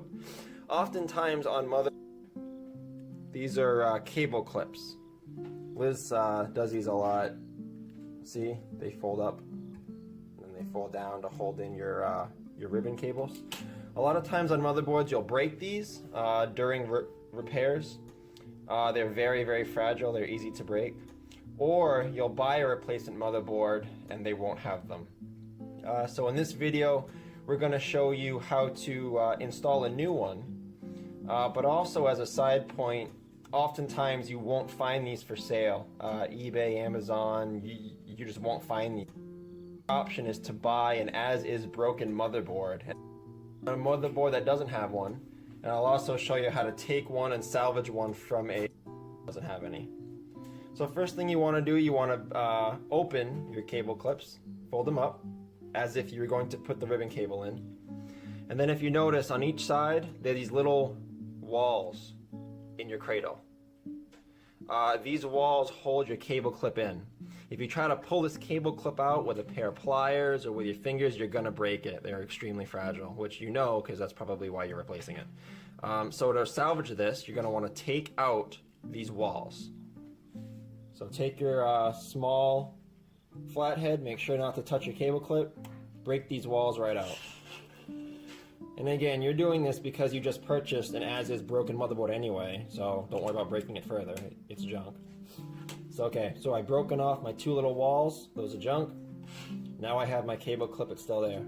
What I want to do is very carefully place this on the cable clip, give it a little bit of pressure. Oops, a little bit more. Oops, a little more.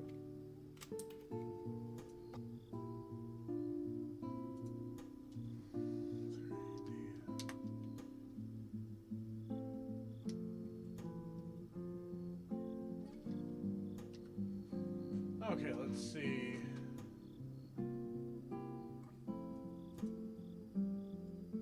Hi, I'm going to be going over the simple process of replacing a ribbon cable latch on all 3DS systems.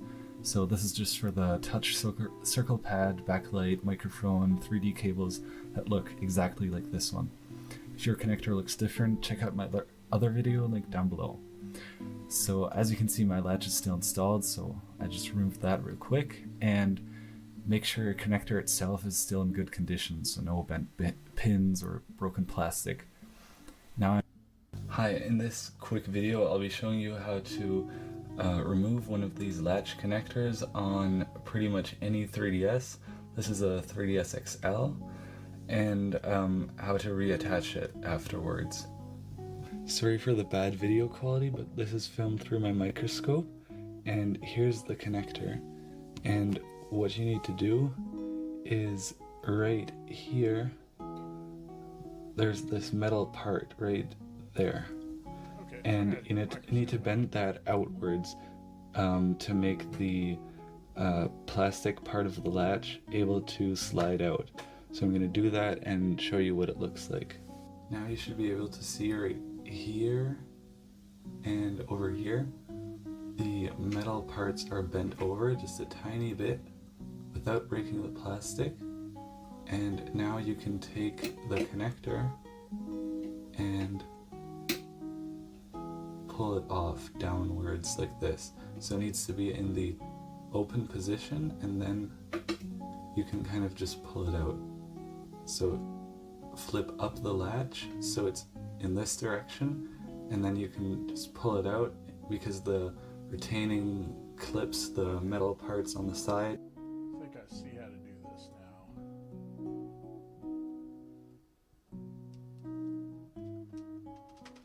Alright, well, let's see if we can do something with the microscope, shall we? Okay. I think that's the only way we're going to get this fixed. Otherwise, I'm going to owe Richard a new 3DS, which not ideal.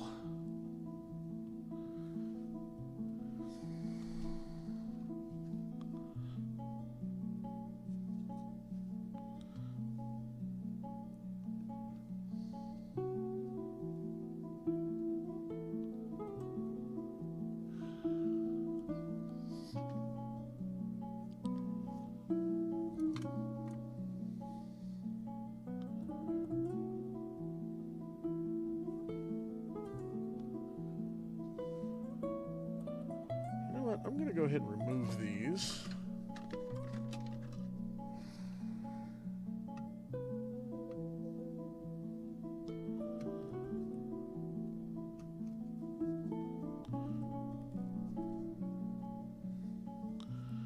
I'm going to solve my problem. It might.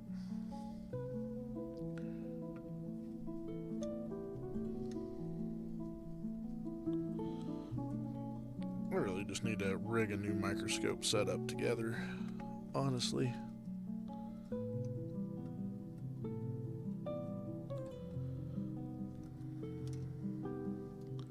This thing's a little...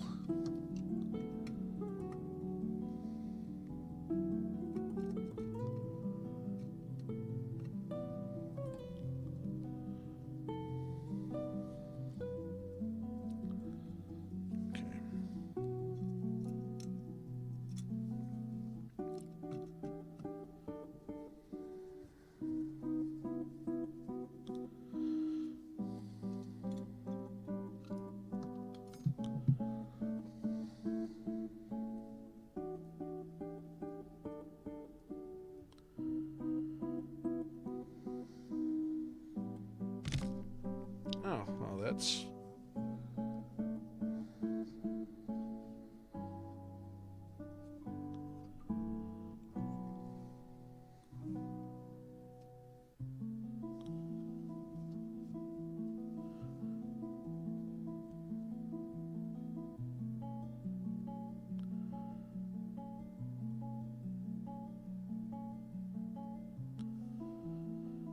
Okay. In fact, let me get a piece of tape to hold it in place. If I were gaffer's tape, where would I be? I'd be right here.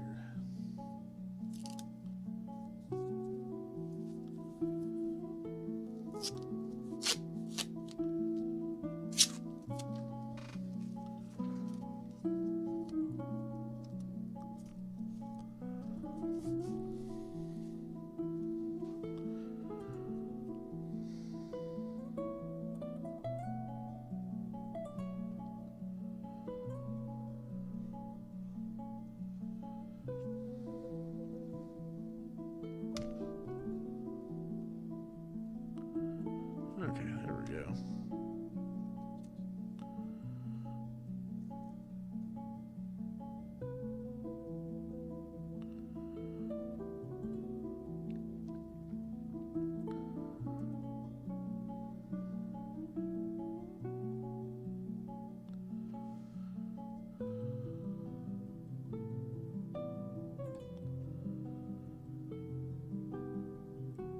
Okay, we need to get those in the up position.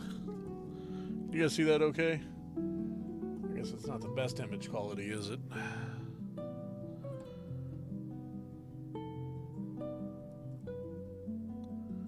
Oh, that's not even close, is it?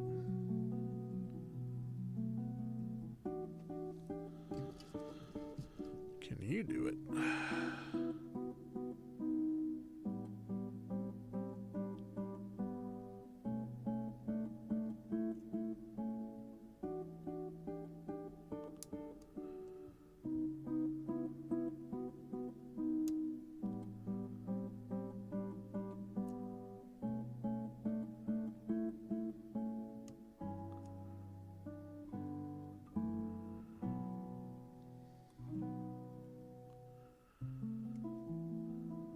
They're already in the up position?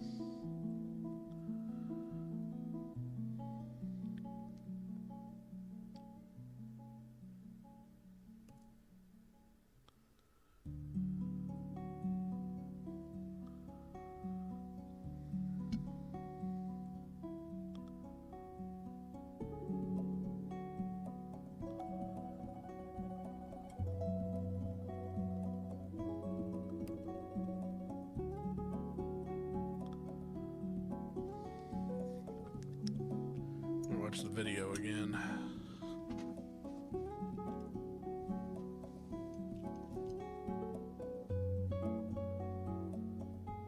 Probably shed some more light on this situation.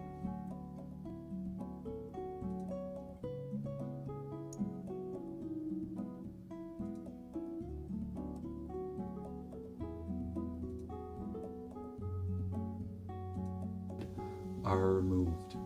And to put it, retaining clips, the metal parts on the side are removed. And in this direction, and then you can just pull it out because the retaining downwards like this. So it needs to be in the open position, and then you can kind of just pull it out. So flip up, pull it off downwards like this, or bent over just a tiny bit without breaking the plastic. And now you can take the connector and pull it off downwards like this. So it needs to be in the open position, and then you can kind of just pull it out. So flip up the latch so it's in this direction, and then you can just pull it out because the retaining clips, the metal parts on the side, are removed.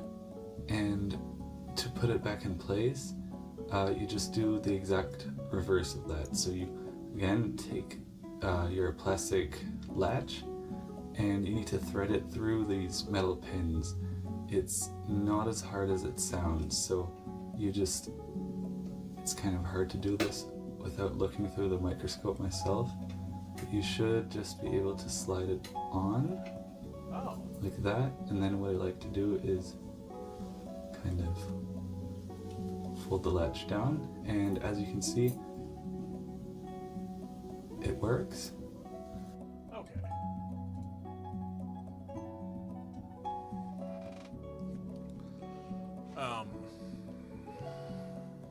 Yeah, I can't really do much about the light situation here, unfortunately. Okay, let me see if I can do this now.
me look again. Ah, this is hard.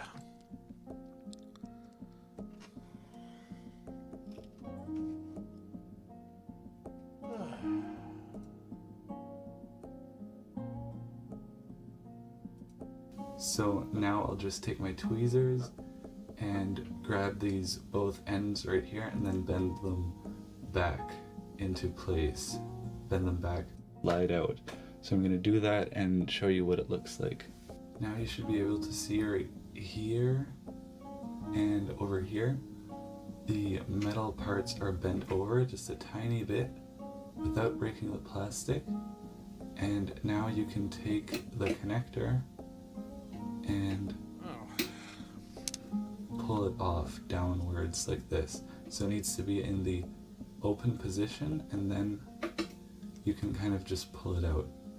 So flip up the latch so it's in this direction, and then you can just pull it out because the retaining clips, the metal parts on the side, are removed.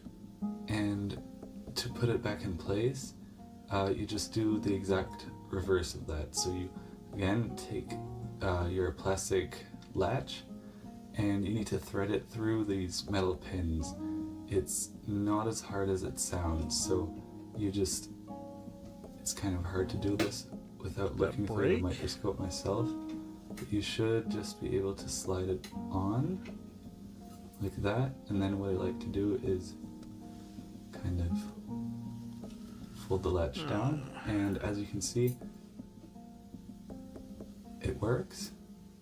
So now I'll just take my tweezers and grab these both ends right here and then bend them back into place. Bend them back inwards.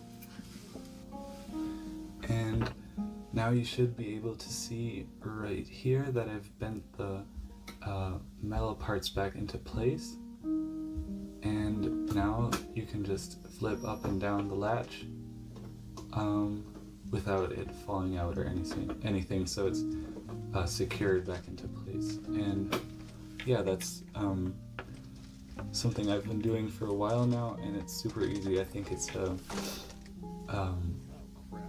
pretty good way to do it without soldering. Yeah, I think those got broke. Damn it.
Crap, I'm gonna have to replace that.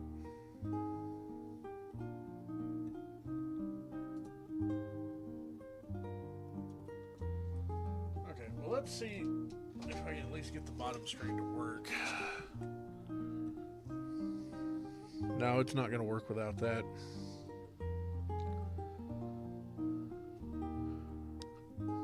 I don't see.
See if I can look at this from a slightly different angle. I don't know if it's gonna.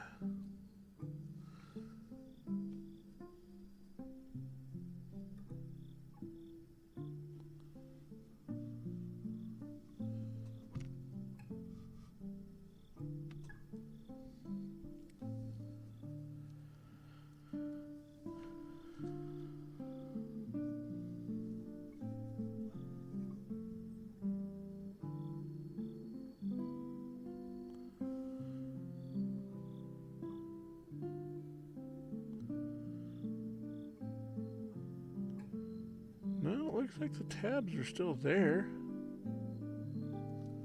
See if I can bend them out.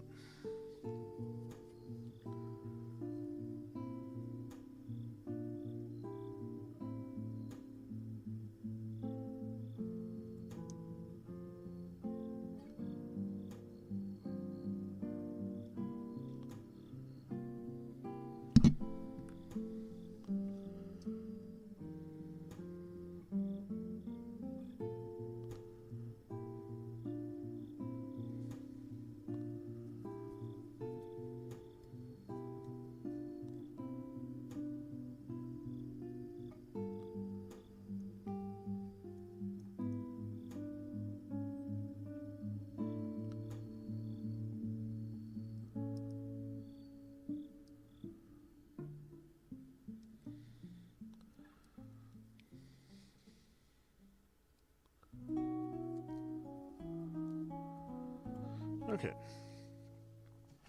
Let's try this again.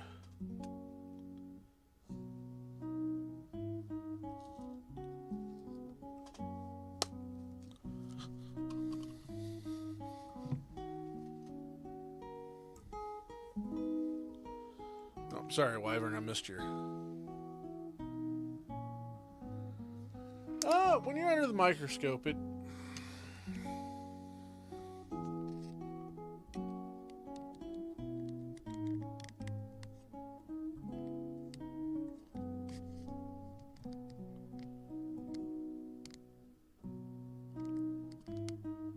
Sorry, that'll be focused whenever I...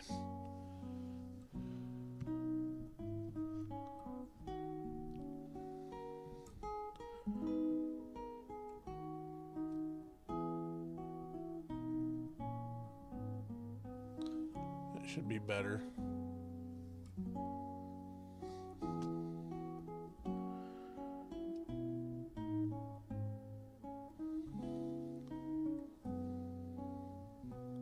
See if I can get that angle a little bit better.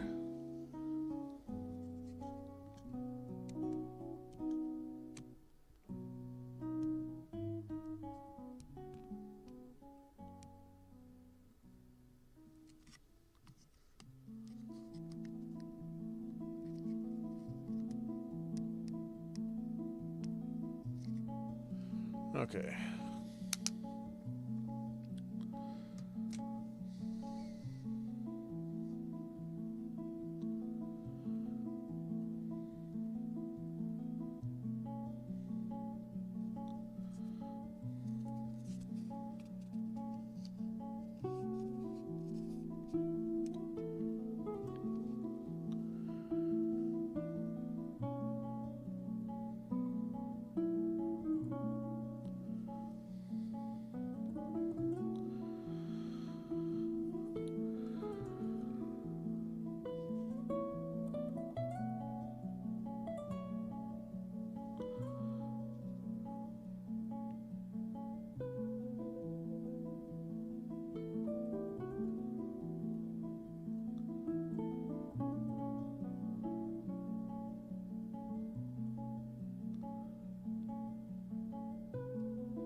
Okay.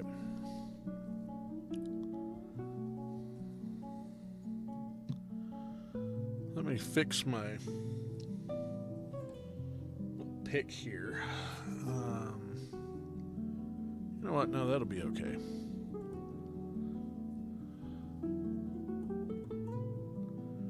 Hopefully you guys can see that.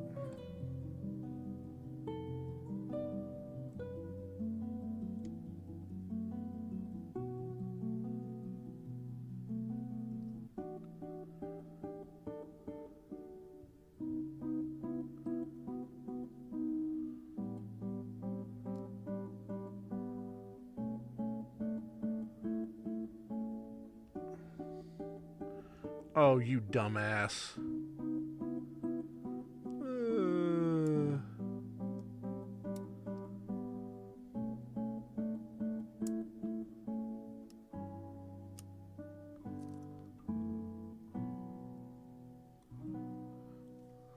I finally got it and I fucked it up.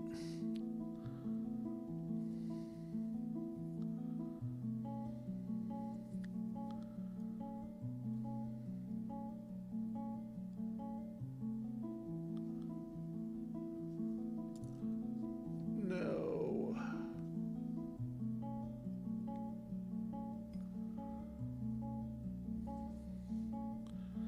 I see some chat there.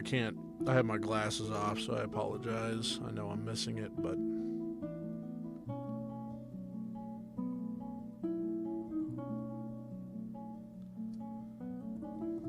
this is insanely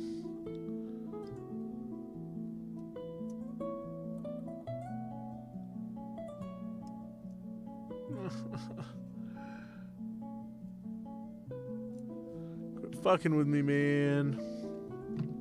Okay, I gotta step back for a second. This is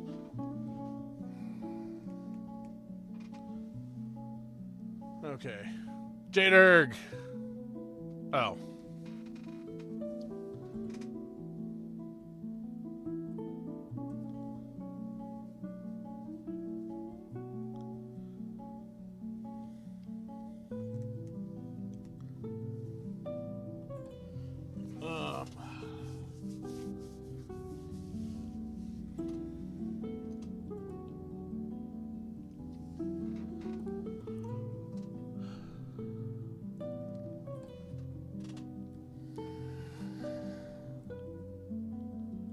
You know what? Let me try a different pair of tweezers.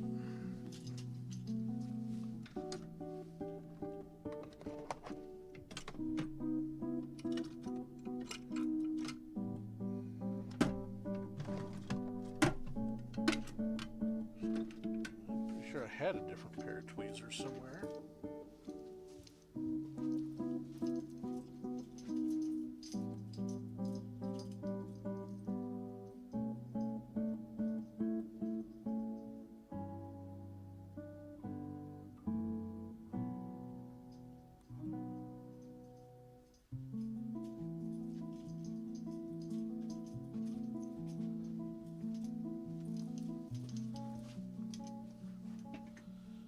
Okay, let's try this. So, Wyvern, how are you today? I've not checked on the package lately.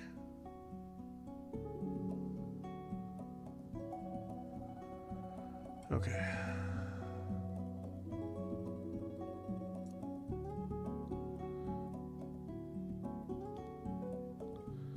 Maybe this will work. Maybe these will work.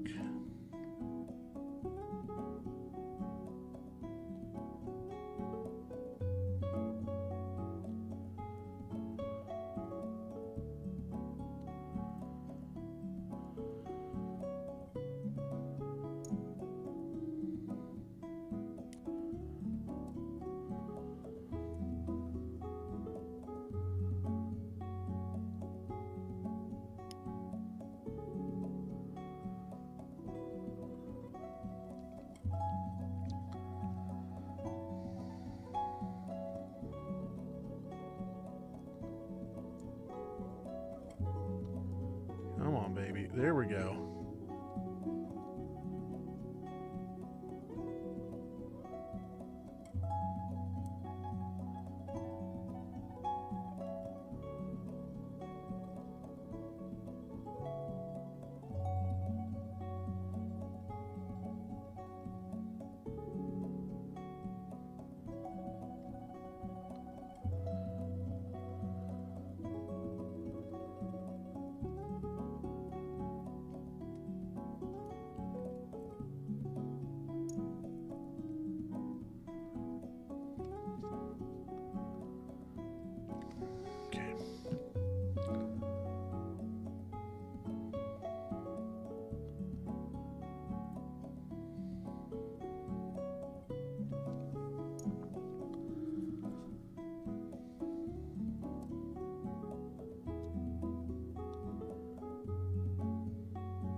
Okay, I think that did it. Holy shit.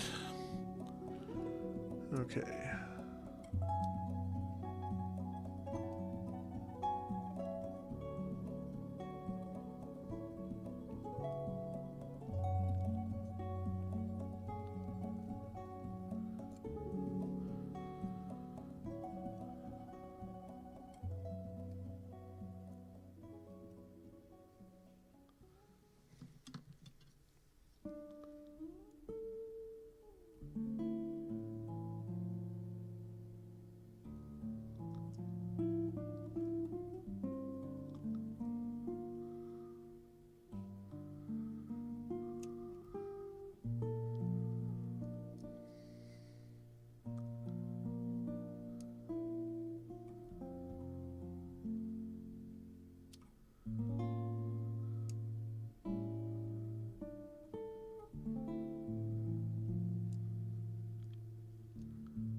Whew.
We could really zoom in here.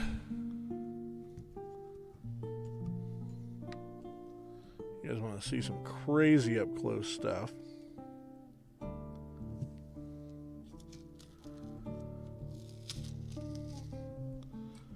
If there's anything interesting to look at under here.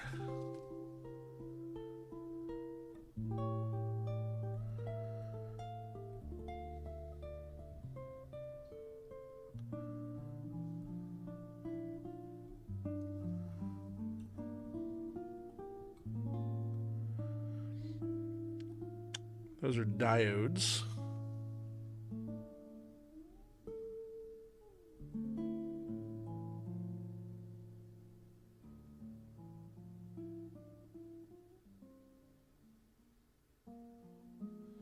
Yeah, when you're at this level of zoom, it's kind of crazy. Let's take a look at that guy.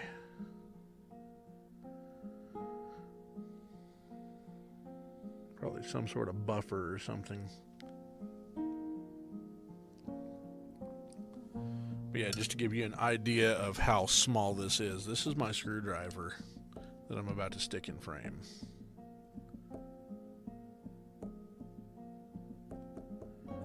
That's the tip of a super fine screwdriver.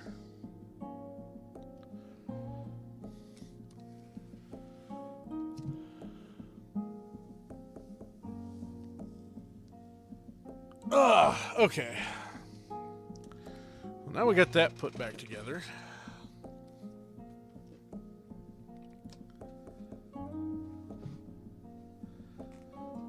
Oh,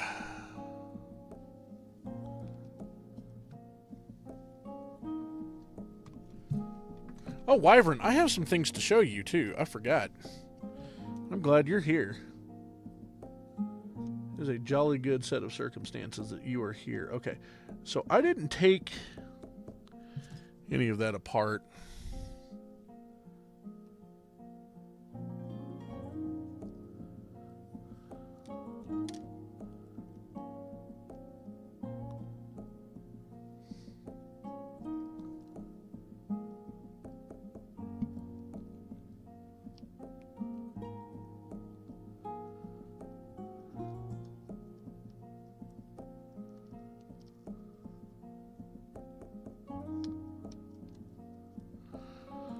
Okay.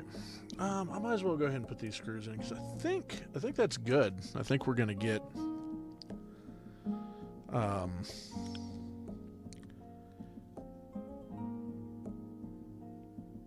in fact, I'm almost certain.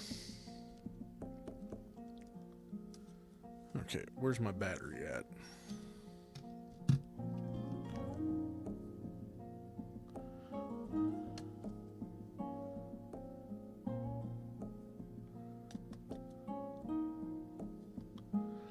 Let me just pop this back on.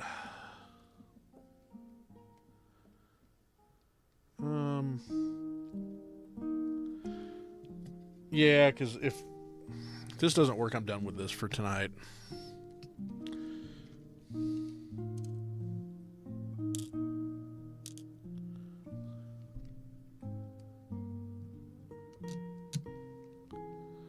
Yeah, I have a little something to show you, Wyvern.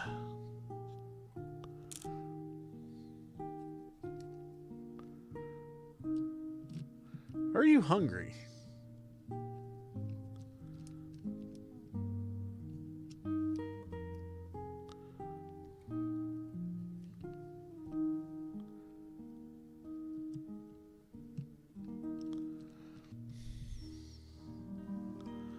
But why not?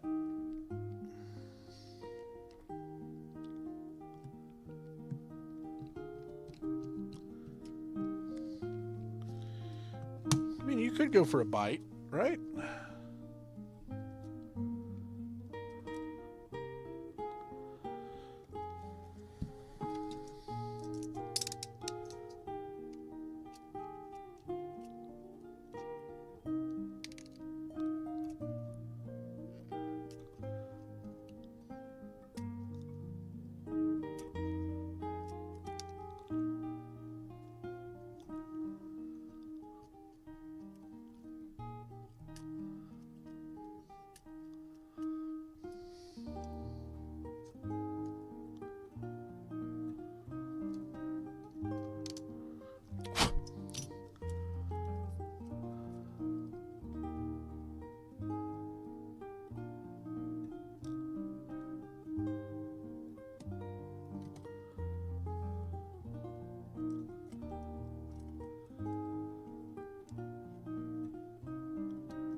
Okay, there we go.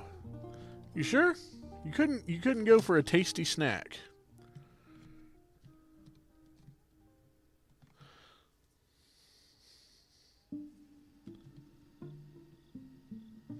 Oh, it'd probably help if I put the right battery in.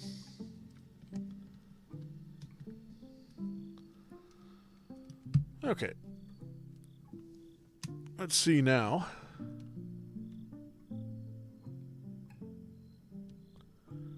Ah.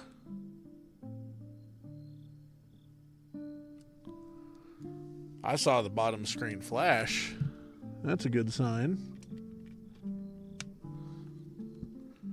Okay, let's try this.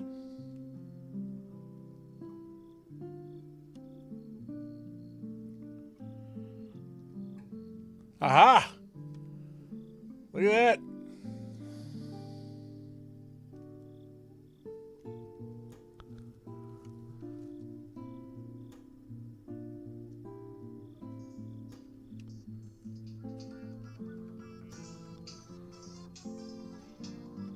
Hey!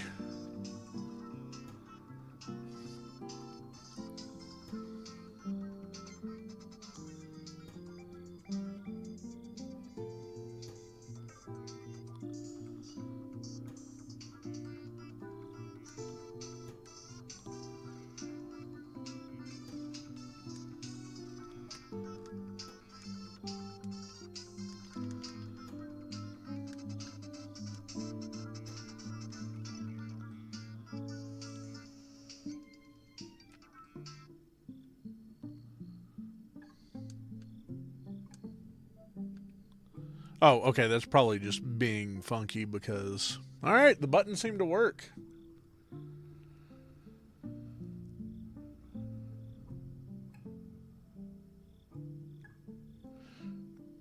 Some methyl ethyl ketone. Nice. Dude, that is crazy.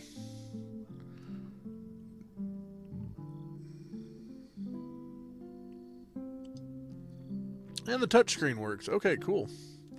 I'm going to put the rest of the screws back together on this thing.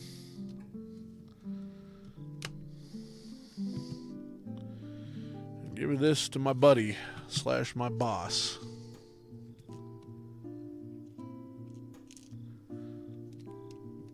Job's goodin'.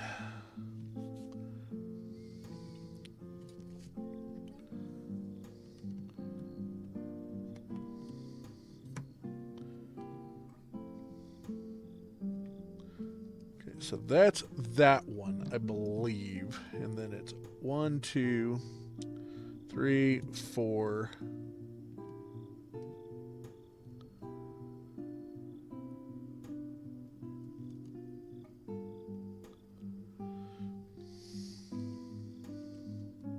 No, those are for the case, because those are captive screws. Okay.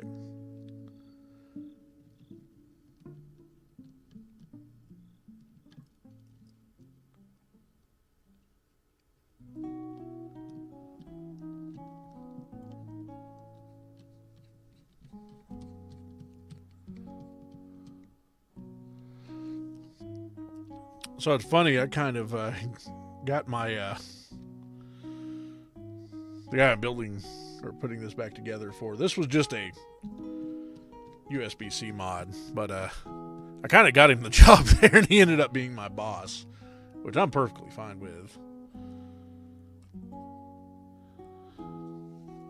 Because that means he has to deal with all the bullshit that I don't have to.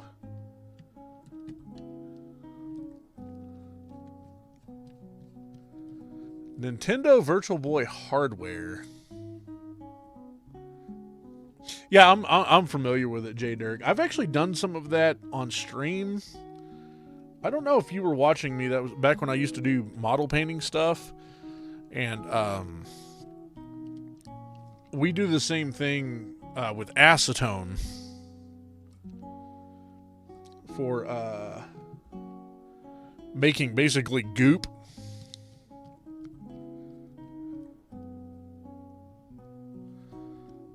So we'll take, we call it sprue goo. We'll take old sprues, you know, the leftover parts of plastic models, and you put them in a bottle and you fill it with acetone. And then you can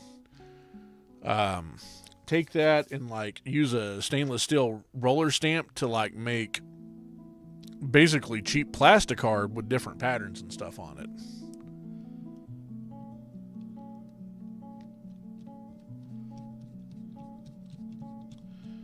Yeah, there's quite a few gamers. There's actually a few people, and I rate them occasionally, that stream at work. So yeah, Wyvern, I do have something to show you though. So here's one thing. I don't know if I've shown you this or not before.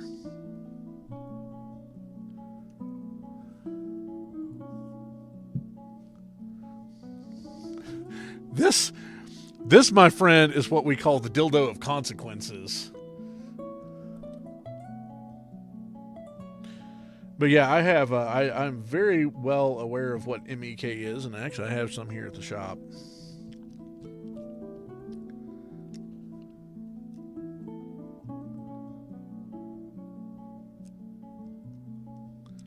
One of these days, I should bring my Mercury out.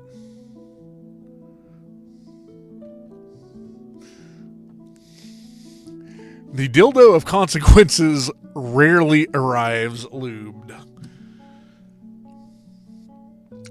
No, this is so this is a training round. I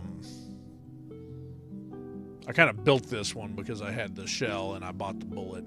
But yeah, this is a 20 millimeter Vulcan round. This is a. I'm hoping Wolf shows up because then I could show him what the Sea-Wiz actually fires. So the Sea-Wiz fires 4,500 of these per minute. This is also the round that's used on basically all American aircraft with the exception of the F-35. So this is basically for the 20 millimeter Vulcan cannon. Yeah, training. So it's blue tipped. So the real ones, the quote on this is a real round. It's been fired. Like, you can see I've put tape inside of this one. There's no powder. I do have obviously a lot of live rounds, but I tend not to get live rounds for this stuff because it is a little more dangerous to have these around. Believe it or not, it's actually not illegal to own these. Unless they're the high explosive ones. And then you can actually own those, but there's a lot of rigmarole you have to go through. But yeah, so this is basically they'll use these for training whenever they're test firing the gun, trying to shoot down a drone or at the ground. So that because they're a lot cheaper than the basically the real rounds are like high explosive incendiary that these fire, and they do have armor piercing, which have tungsten core. These, I don't believe there's a flavor of these that are depleted uranium tipped. I do have an A10 round, but I don't have that here, which is 30 millimeter, which makes this look like a toy, which is pretty cool. Tannerite. Jader, you need to come hang out sometime. We'll go do some tannerite. Yeah. It's like the. I think you know this, but I was when I was in the Army, I was on the Abrams. I was an armor crewman, and we part of the armor of the Abrams is made up of depleted uranium.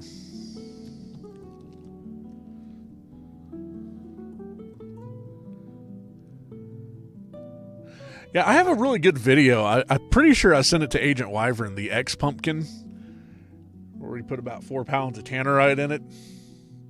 No, it's almost it's no more radioactive than really anything else. It's just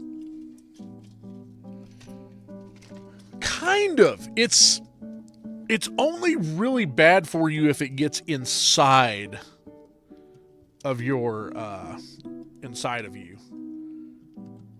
Like, handling it is okay. Yeah, it's a heavy metal. Gonna take you for a ride.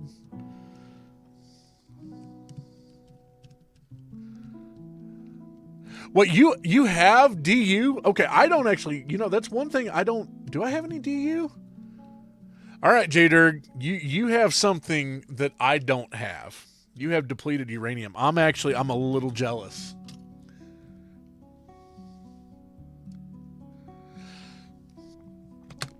But I do have some cool, like I have a container of mercury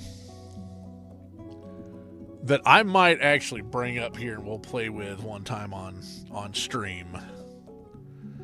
Okay, well, Richard ought to be happy because that's charging now. Your dad's a retired nuclear man, and he's never in here. But Luthon remembers Zach. Guy used to work for me a long time ago. But my buddy Zach, once in a blue moon you'll see his brother in here too. But he used to work on nukes. He was an engineer. Nukes, obviously, same thing your dad did, worked on nuclear submarines. Oh, you have a completed collection of elements. Damn, dude, I didn't know that. Well, okay. All right, Wyvern, this is what I wanted to show Wyvern, but Jader, you're...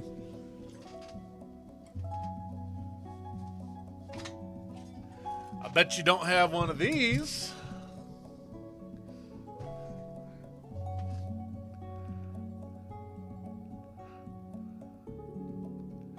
Scientific American, man, I haven't heard that name in a hot minute. You still have that article? I'd love to read that article. I don't have a lot of elements.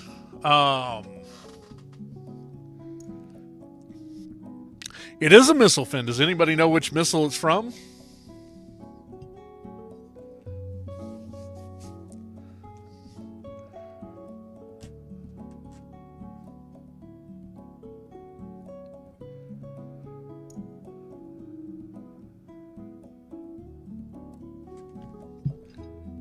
Oh man, if you ever find that article, I'd love to read that just for. Yes, Wyvern, it is from a Sidewinder. It is from an AIM-9M.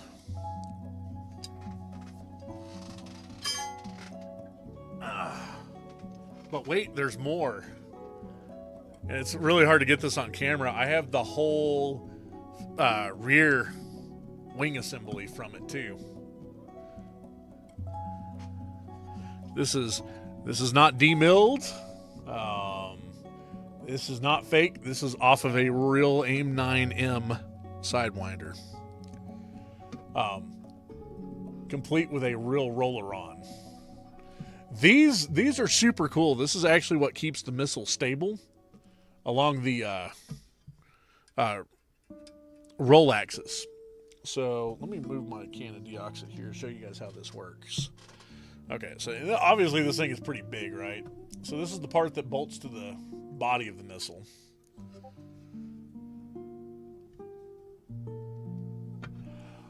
I just got your message, and of course, J-Derg, I will not. I will not the J-Derg. Okay, so what this thing is, so back in the day when they first came up with these things, the history of the Sidewinder missile is one of the most fascinating tales in the business. It is like, I've read books on this. This thing was basically designed as an after-school project by a bunch of engineers working at the China Lake Naval Research Facility. And they built this, they literally designed this thing in their spare time. And Hughes was building the AIM-4 Falcon at the same time. And basically their missile just absolutely wrecked the shit out of the AIM-4. But yeah, I would love to get like the Seeker head. I know a guy that owns one. There's no way in hell he would let it go. But man, I would love to have that. But anyway, so one of the problems they had with the Seeker head is basically the original Seeker head on this was just a photocell, basically.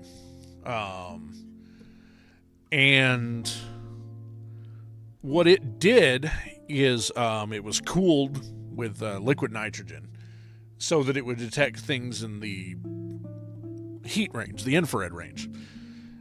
And it had basically a spinning disc. And I'm not going to get like super into the math involved and stuff in this, but basically the way it worked is as the disc spun, it could tell if it was directly on axis or if it was off, up or down. And the front of the missile would actually track. So the Seeker part was on a gimbal. Okay. The problem is the analog math. So it was an analog computer. It's completely analog. But the math actually falls apart if the missile rotates about its axis. So they had to stop this. Well, this was in 1950. We didn't have, these things here that had gyroscopes and accelerometers and stuff in them. That technology didn't exist. A gyroscope was as big as this bench. So you couldn't put one in there.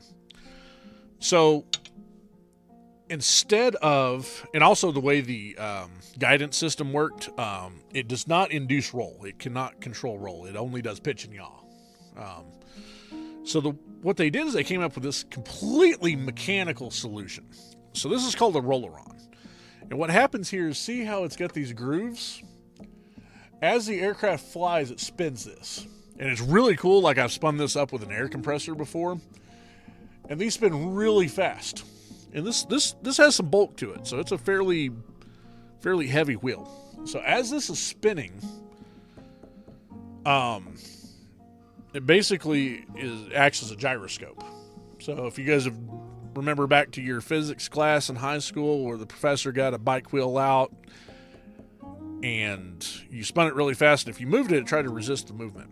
So what happens is when the missile fires, this here comes loose at about 20 G's. This tab releases. Okay, so it's just just releases. Now, when the missile's launched, it's going straight. Now, due to gyroscopic precession, if the missile pitches, see, we have an offset 45 degree here that only allows movement in this axis. So what happens if the missile pitches or yaws, this doesn't do anything. It stays where it's at. However, if it rolls, so let's say it rolls this way, rolls counterclockwise towards me, what happens is this resists, it has a 90 degrees, because remember your gyroscope, and this is a wyvern thing, but any force is resisted 90 degrees offset, and it comes up like this, which causes it to roll that way. Conversely, if it pitches clockwise, this comes out this way and basically cancels out the motion. So it keeps it from rolling about the axis and makes the whole seeking mechanism work. So, like I said, it's fascinating. If you guys are interested, I'll post a link in the Discord to the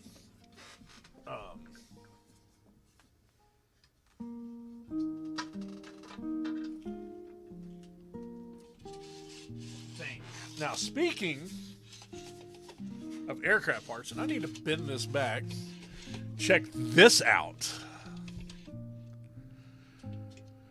Yeah, J Dirt, I'm jealous. I don't really have an elemental collection, but this was given to me. Osmium is amazing.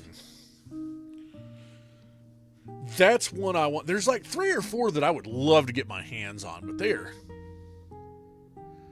super expensive.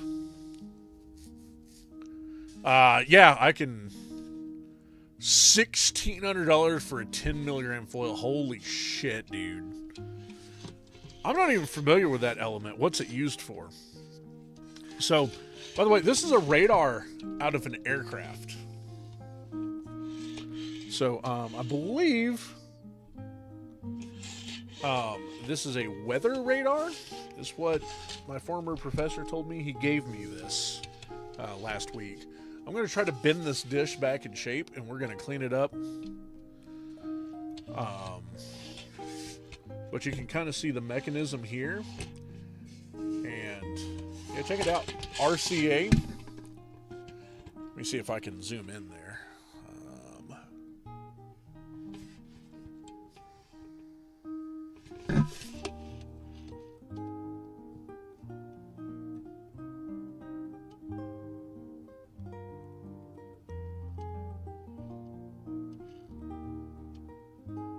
Yeah, but this is a weather radar. I don't know that much about it, but yeah, RCA.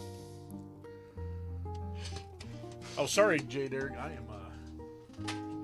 missing your discussion there. Let me go back here. I have a couple of things that Dr. H gave me, and I'm going to show them off. Radio Corporation of America.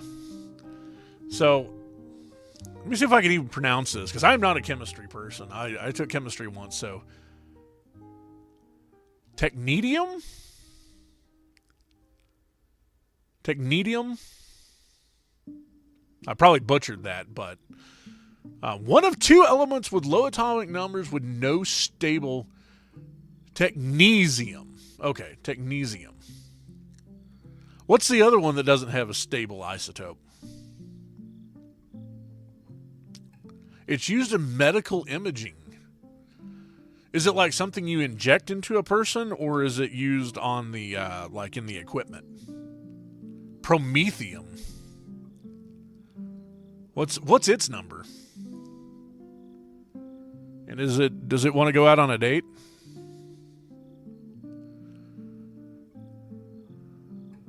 Yes. So promethium is 63. Okay, so that's a little heavier. So let me go grab the other 2 things real quick. Keep talking, Jader. I am fascinated by chemistry. I'm just terrible at it. I am just miserably terrible at that. For medical imaging, they inject a metastable isotope of technecium. It decays, giving off gamma rays that are detected by sensors. That is crazy.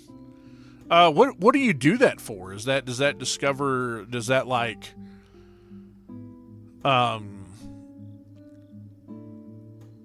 does it give you like a picture of the vascular system? I would almost guess. Blood flow to the heart. Okay, so yeah, you had that done. Oh, dude, heart problems are terrifying. That's one thing I'm lucky. I'm in, other than being a fat ass, even though I'm less of a fat ass. That's crazy, though.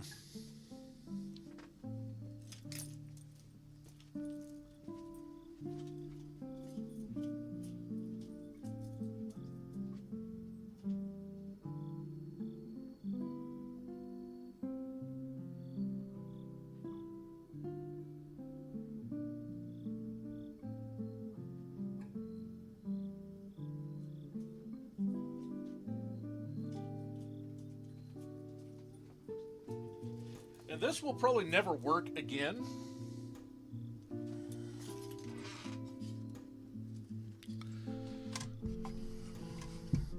But I'm glad to have this in my collection.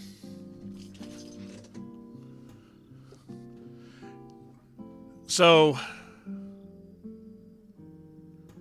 okay, they inject it in you, take a picture with you resting, and then they make you do exercise until you just about pass out and then take another picture. They found nothing wrong. Turns out I was just really out of shape. So for a while, it was my only TC sample. I took some blood and put it on a blotter paper when I got home, and my Geiger counter went crazy when I turned it on near me. Dude, I need to get my Geiger counter fixed. Do you still have the blood? You should post a picture of that, man.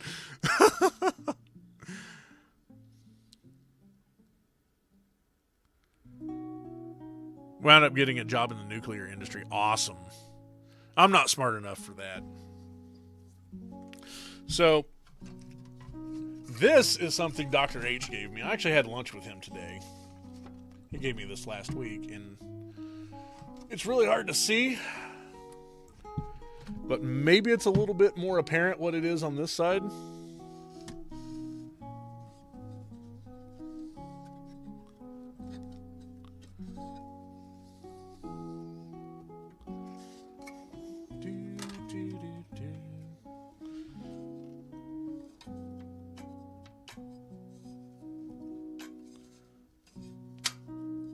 Here we go.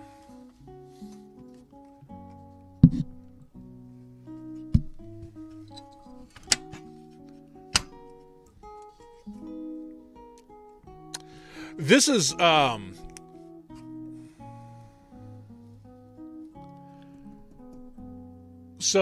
this is not out of an aircraft. I don't own a black box. I have a bunch of and I'm not going to get them out. I have a bunch of aircraft gauges and stuff.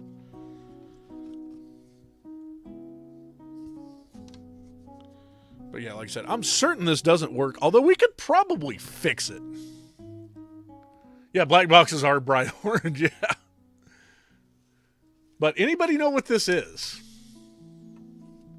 Any guesses? Let's see here.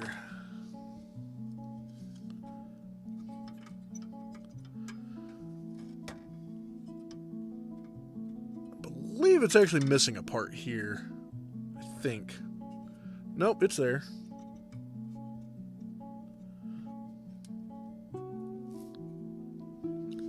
Maybe.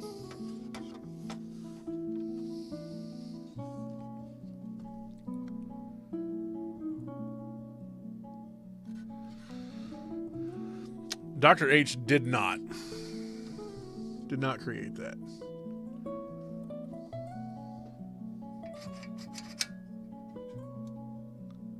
Oh, okay, there it is. Yep.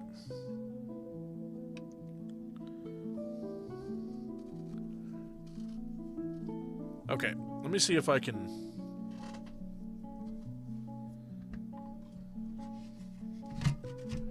See if I actuate this mechanism here, if you guys can tell.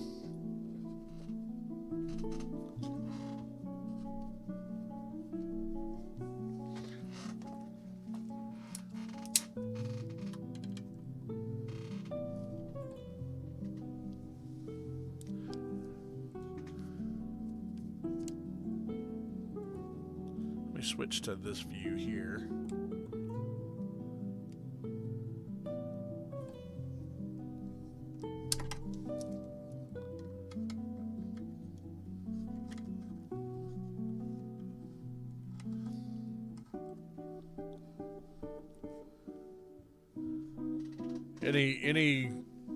Any clue yet?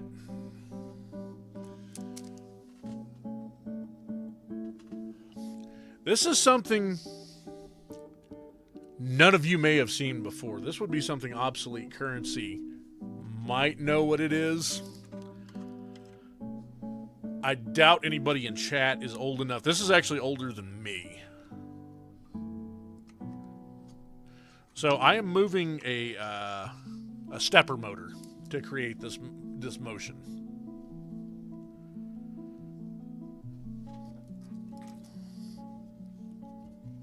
And the front of it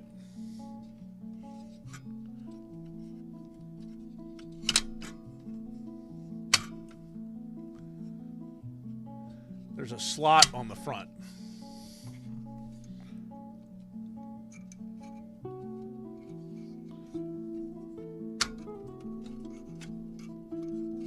And a tray that moves.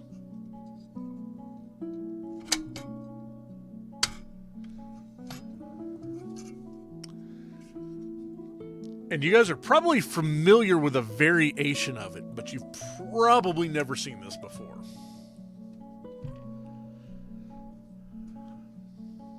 Nope, no guesses at all.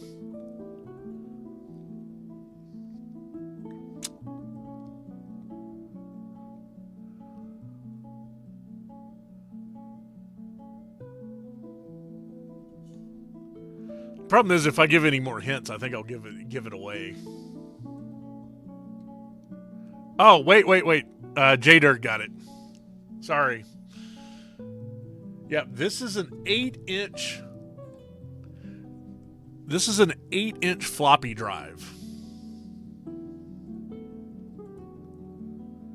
So not 5 1/4, 8-inch, not 3 1/2. But this is an 8-inch floppy drive.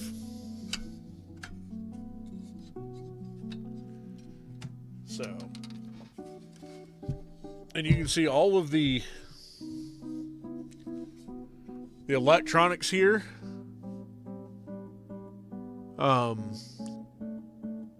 Mostly 74 series logic circuitry. Because they came in hard disk. Yeah, J-Dirt, have you ever seen an 8-inch floppy?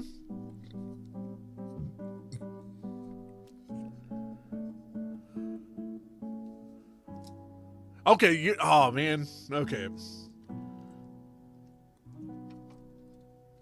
Cool that you've seen one.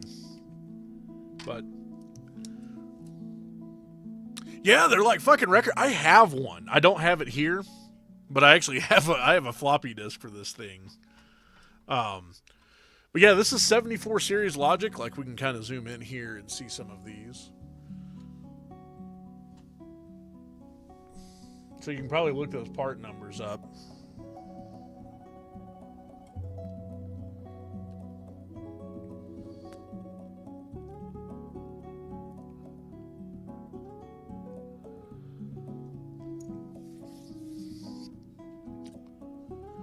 But yeah, basically, these things were all controlled by software.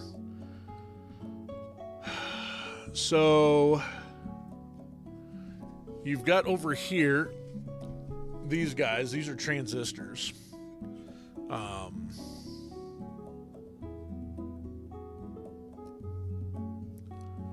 These are what drives the stepper motors. So, and there should be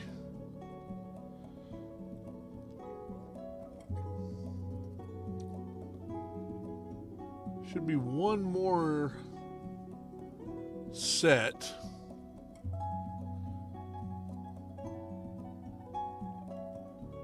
This is the snubbing circuitry here. I believe these are the snubbers for the stepper motor. And I'm pretty sure these are just like a constant speed drive. As you can see, it's kind of hard to see here. This is the disc. This is the part that spins the disc right here. So, can we see the motor? Yep, there's the motor there that spins that. There's like a belt drive under here. You know, it's almost tempting to see if I can get this thing working again. Like, I have no use for it, but it really wouldn't be that hard to troubleshoot compared to what we did earlier. Hey, Rep 2369.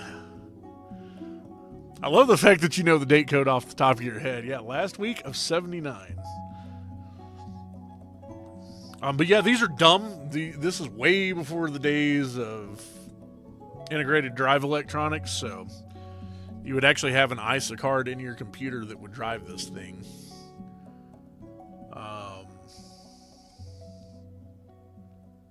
But yeah, it would be interesting one of these days to power this bad boy up and see if we could get it working again.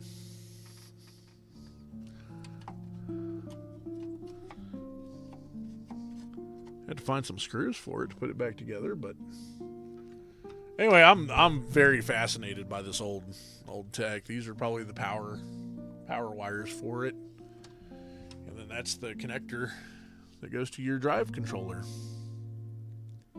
So,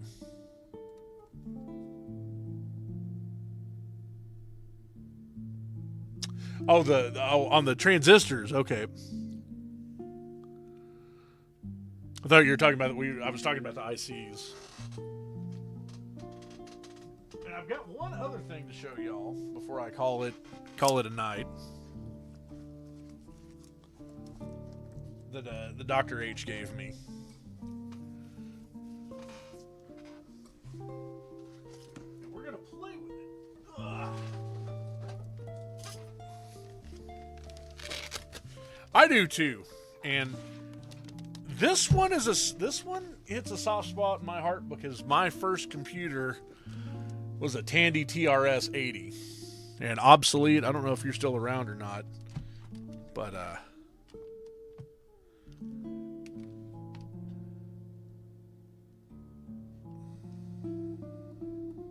some ICs have odd numbering and no code.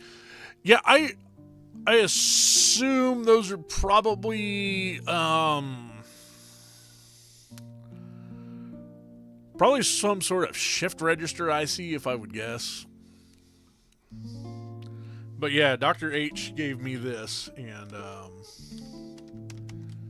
we're gonna see if we can get this thing going. I was told it was in working condition. So,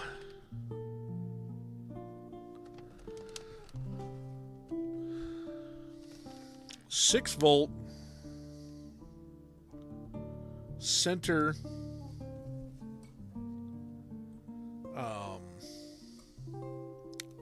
center negative.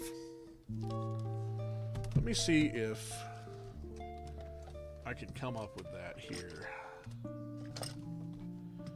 This is going to be center positive.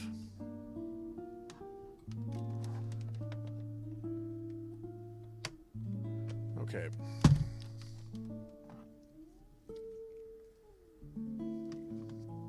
There should be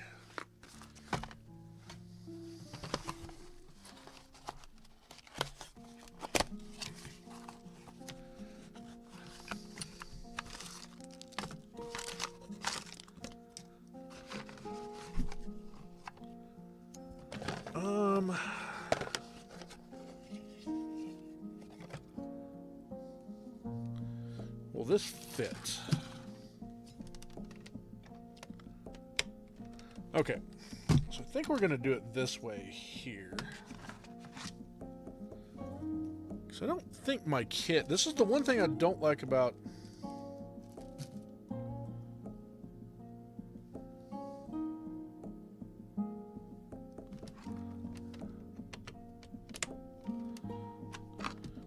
Actually, I'm kind of curious to see.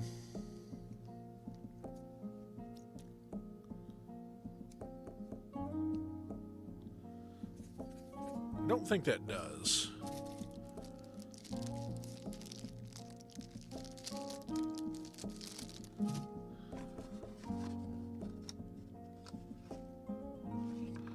Yeah, I think what we're going to do here, I think this is going to be the easiest way to do this.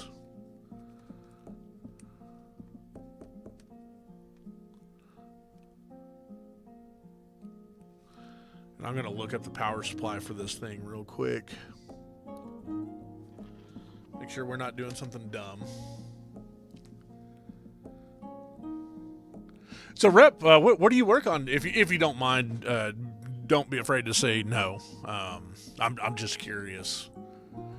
I personally work in the broadcast industry. I work on TV and radio transmitters.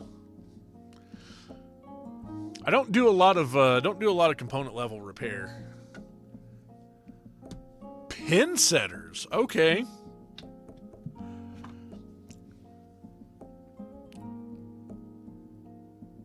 I'm not gonna laugh because that is absolutely fascinating.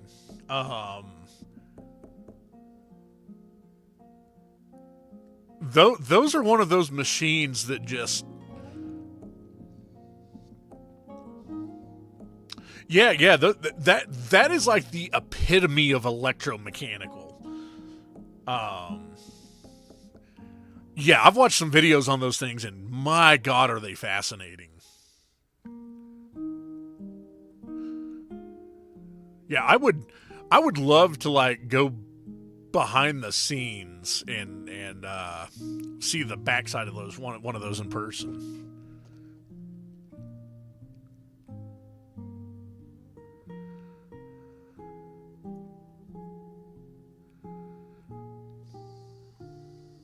Yeah, that's one of those things that you can't solve that with AI.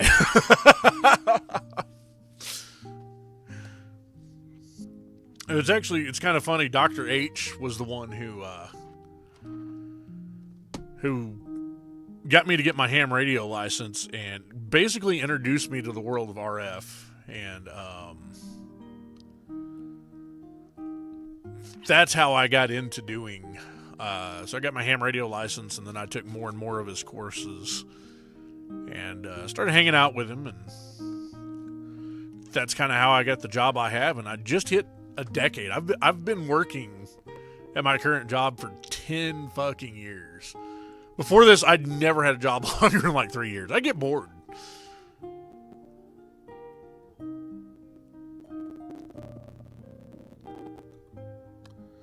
They put them on strings, yeah, but I know there's a lot of places that don't do that because they don't behave the same when they're on strings. Yeah, it's a lost art, Rep, and I don't know if you've been here before or not. I mainly speedrun on the channel here, but one of the reasons I'm doing this kind of stuff here, and by that kind of stuff, like we repaired a 3DS earlier. I do a lot of like Game Boy, Nintendo, Super Nintendo building and stuff like that. And obviously, you know, it's streaming content. People like to watch it. But my goal here is to get people to understand that you can do this. Now, there's some of the stuff I do on here that you can't go do right now. If you've never done it, don't go try and doing it because you're going to fail miserably and you're going to hate yourself. But I'm not saying that you can't get to that level.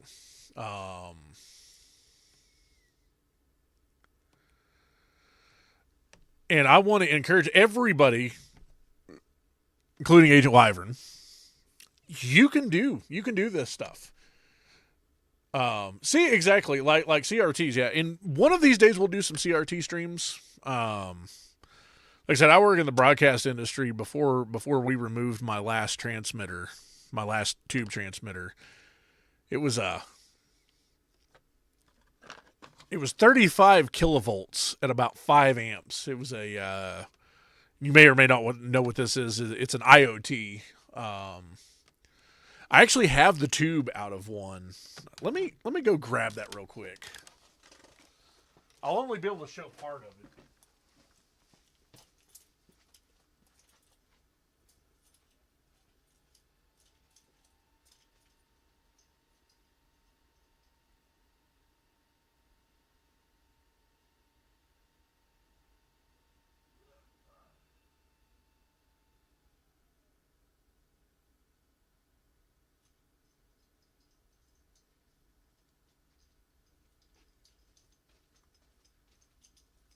Okay. This thing's going to give me a hernia.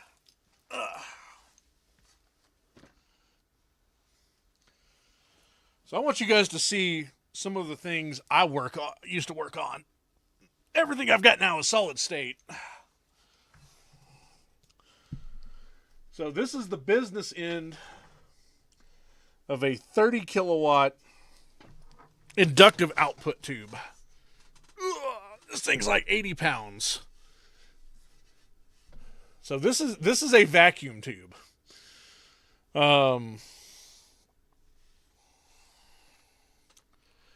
So you can see kind of where the finger stock connects. These are actually cooling ports. This thing is liquid cooled. And like I said, it runs on about 35 kilovolts. Now the one, I haven't actually taken it out of its caddy that was out of the old Fox transmitter. And just to give you an idea of how beefy they are, these are for a hoist. These attachment points here are for a hoist. This is the high voltage connection up here.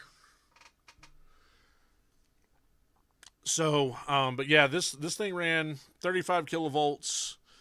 At sea level in ideal conditions, we'll do about 30 kilowatts of RF in the TV bands, so the UHF bands.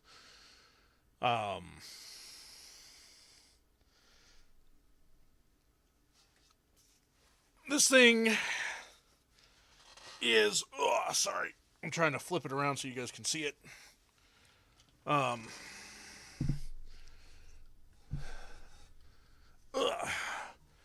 It's a little awkward. My bench is only about 4 feet wide, so I'm like having to hold this thing so you guys can see it. But see if I can zoom in a little bit on the label.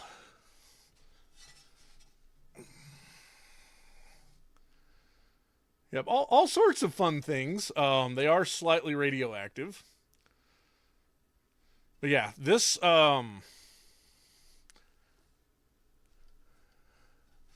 this thing here was about $100,000. They don't make these anymore, at least not this particular one. But yeah, so 30 kilowatts of RF with a 6 megahertz wide bandwidth.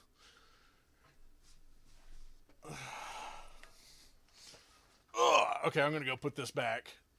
Yeah, $100,000.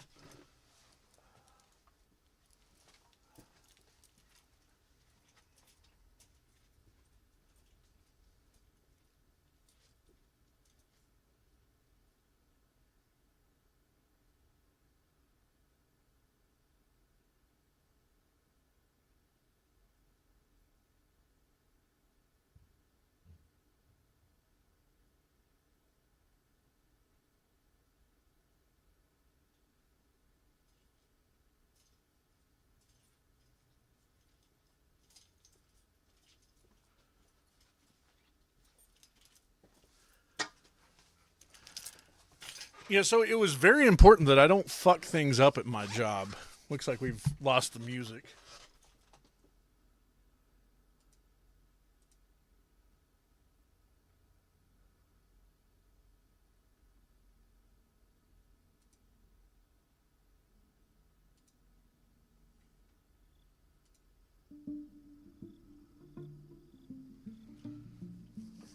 But yeah, let's see if we can get the Tandy fired up real quick. But yeah, Rep, do you stream?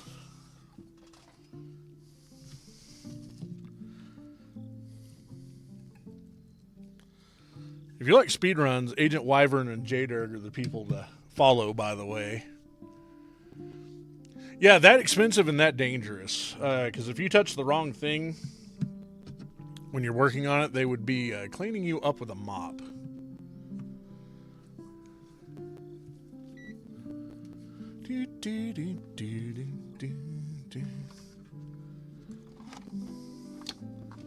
Okay, let me make sure.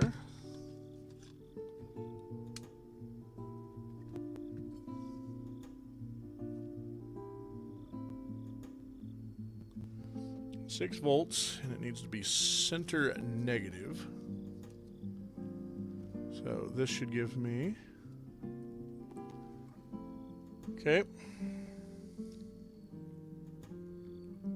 Oh, you followed Wyvern's goddamn air misses.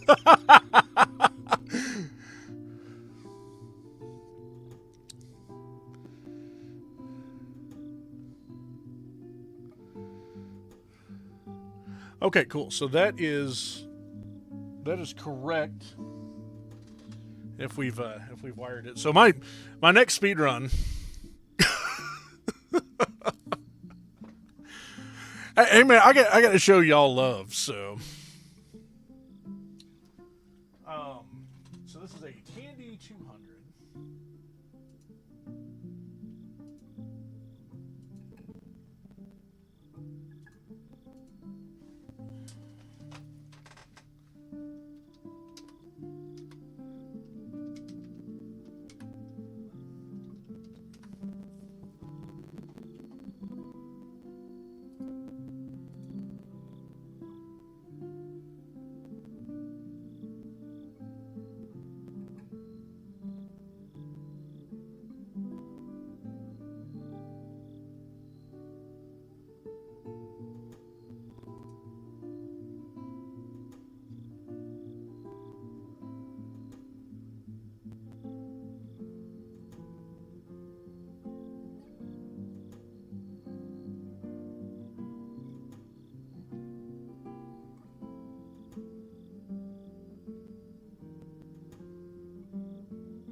Well, let's just try that.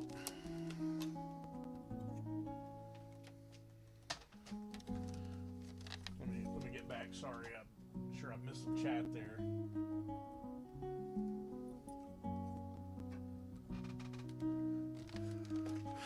I love when people recognize where my avatar came from. That makes me happy.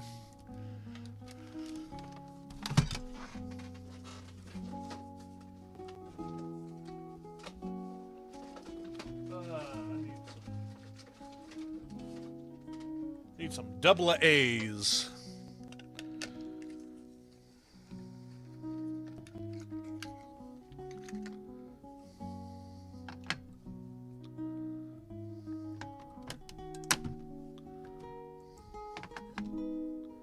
Okay, I believe this is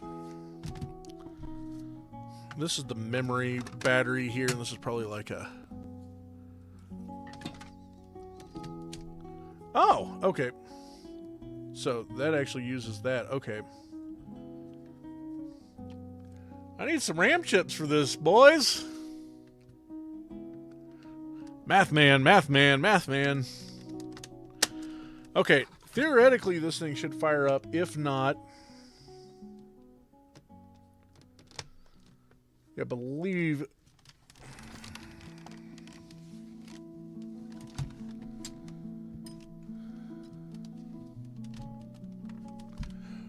No. It's, oh my God.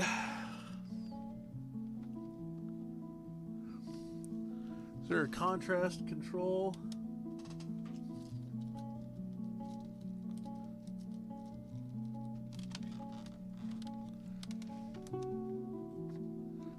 let me turn off that light.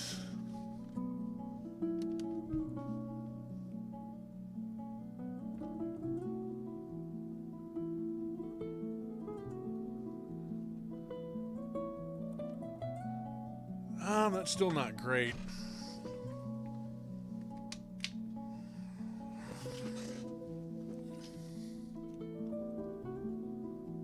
There we go. There we go.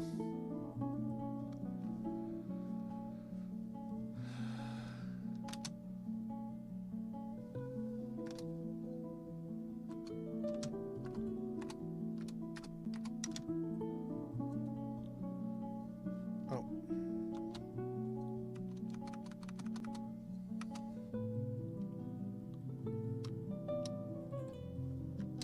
Oh.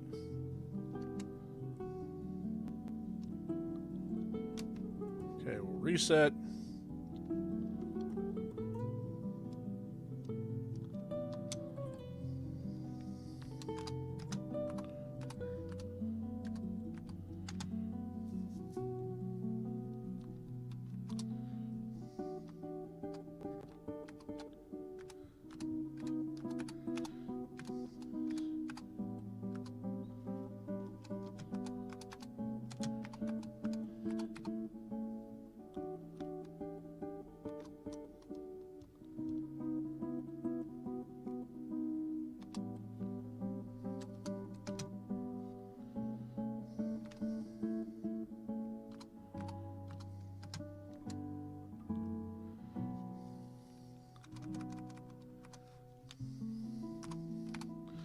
I don't actually know the syntax here.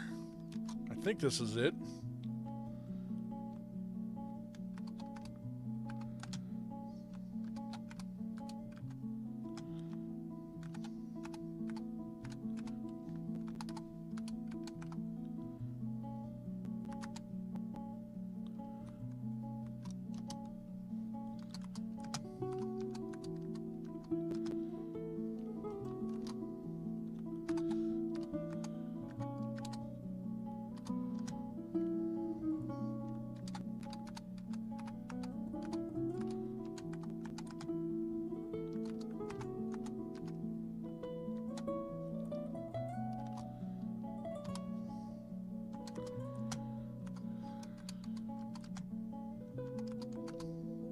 Oh.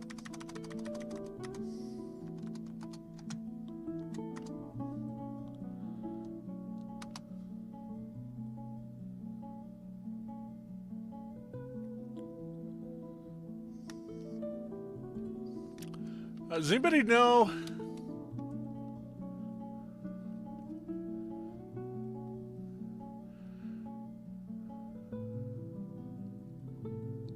Oh, Rep, I love when people are talking about this stuff.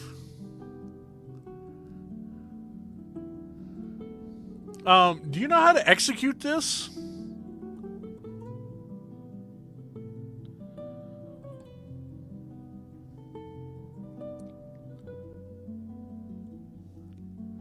Obsolete, maybe you can look up how to run the program.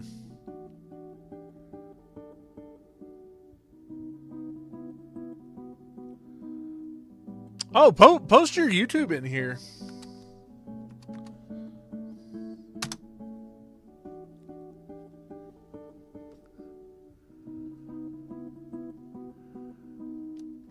Yeah, I'm link friendly for cool stuff.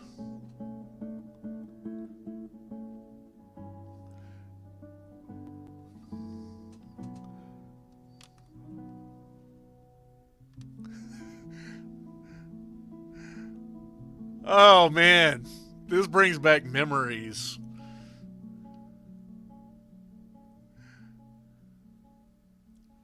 What do you think, Wyvern?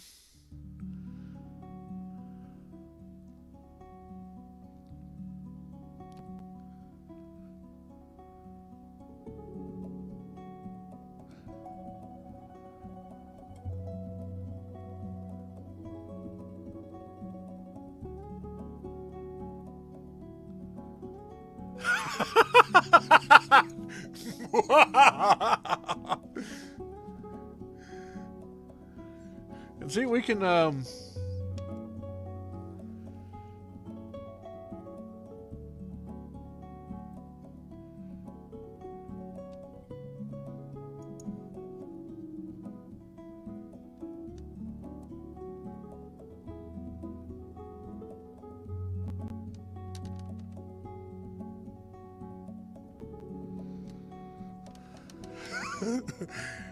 there it is.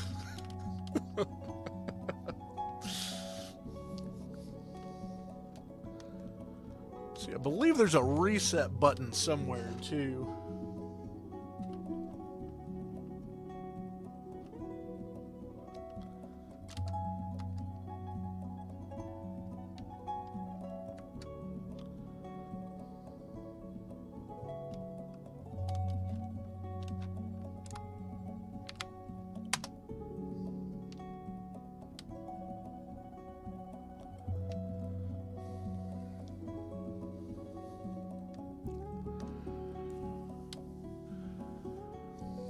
And give me just a second. I'm going to follow your YouTube.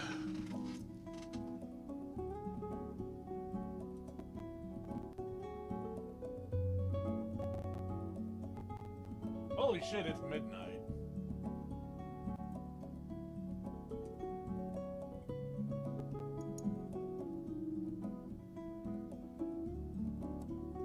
I wonder if I've actually watched one of your videos before, because I have went down that rabbit hole.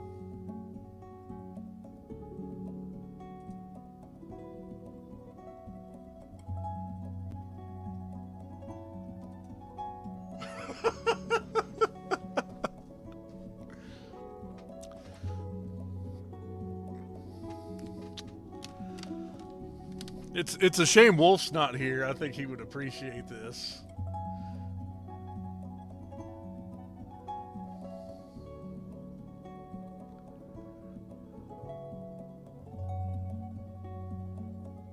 Oh wait, Wyvern, where are you at?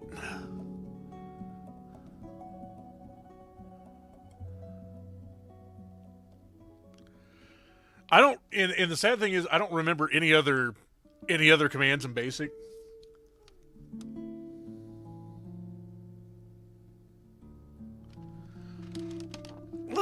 Let me ask you guys this.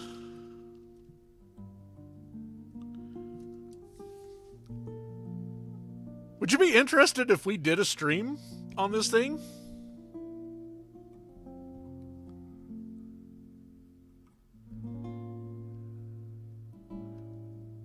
I didn't think you liked water, Wyvern.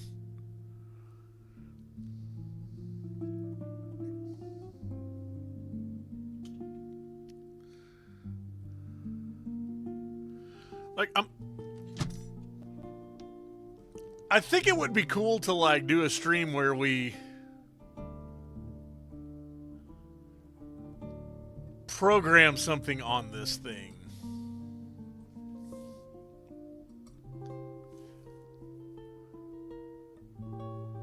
Yeah, I've got to get much better at posting stuff on my YouTube. I am terrible about that. But now that I'm dual streaming, not that a lot of people watch over on YouTube, but I get the occasional chat message over there, which I feel bad because most of the time I miss.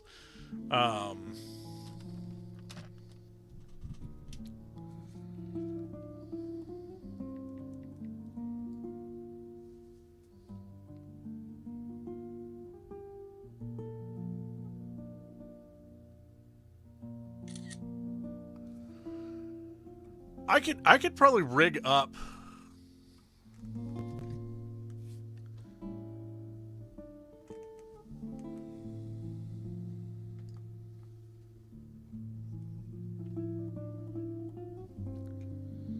excuse my messy bench here.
See, you kind of made your YouTube about bowling and such and hobbies, but work is what I actually really enjoyed, and I made videos about the machines. Oh yeah, that's fascinating. Yeah, dude, that's well, like I said, you do something that a lot of people just don't do. Looping obscene text, and the terminal is all about all the basic you need to know. Take that Kmart demo computer.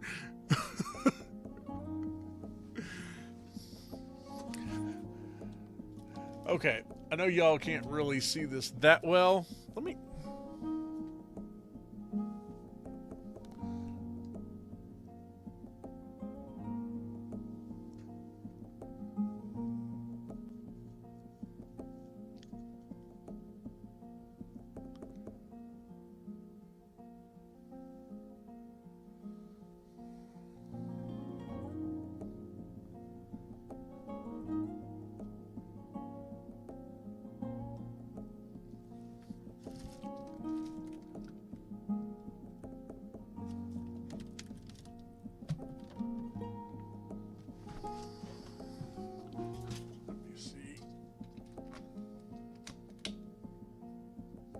That made it worse. I wonder if I turn...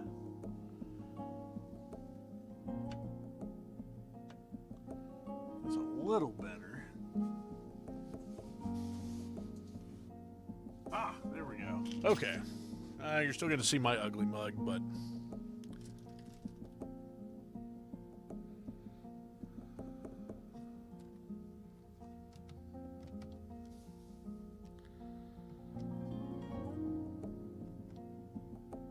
Oh.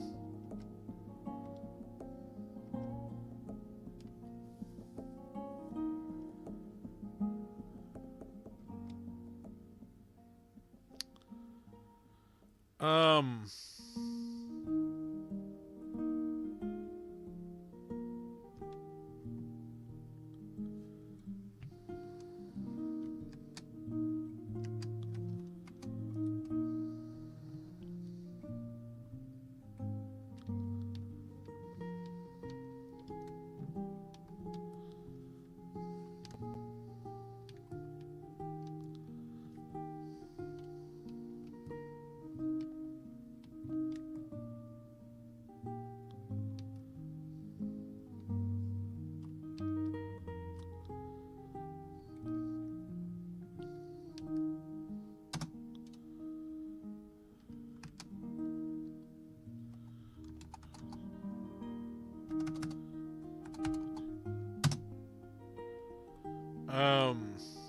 How do I get out of here?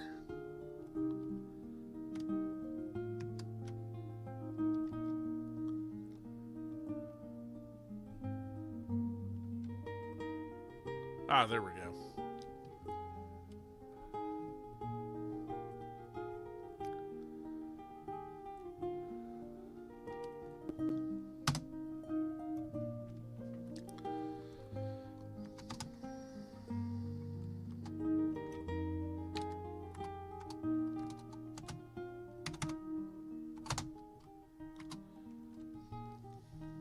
What are we doing?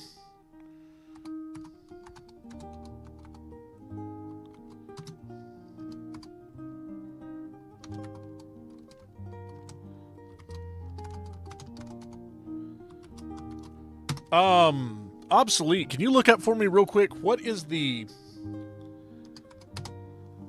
delay command?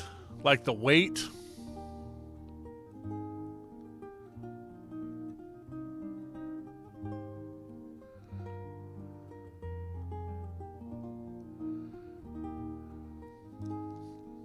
No, that's my thing. To rep is you know, I could make more money as a double E, but I really like what I do. And there's not really any other double E jobs that really interest me the way what I do does, so.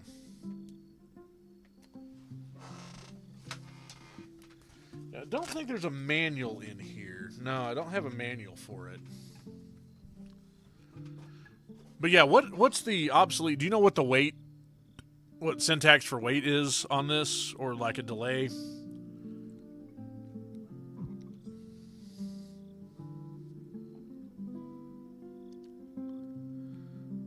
Is it seconds?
And what's the clear screen command? Is it just CLS?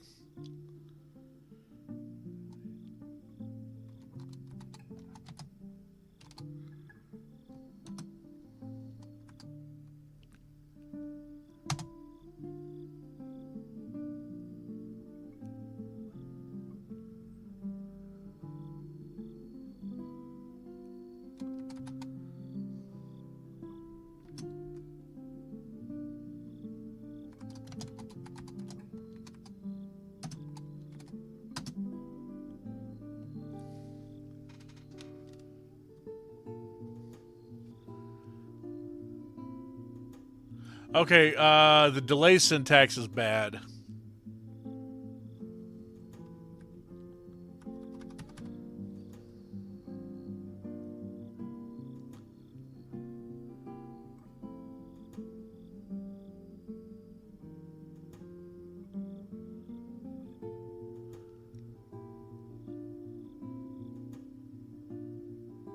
Yeah, you'll have to look up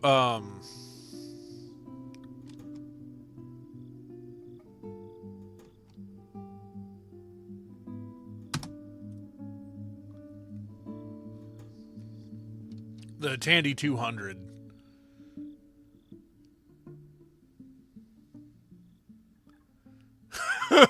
What did you read, Wyvern?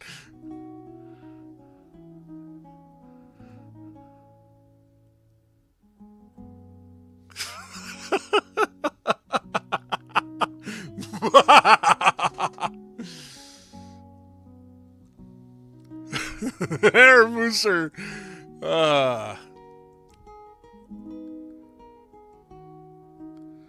First of all, we do not the X.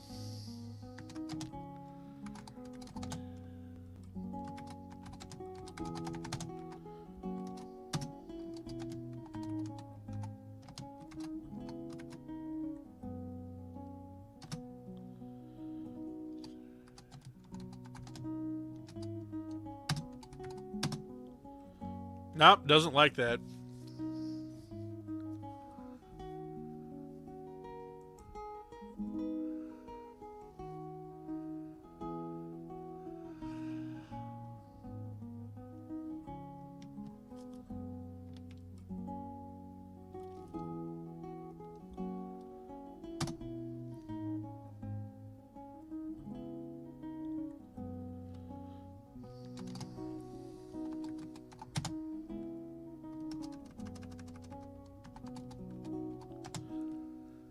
Yeah, you might have to look it up for the Tandy 200 because that's the thing.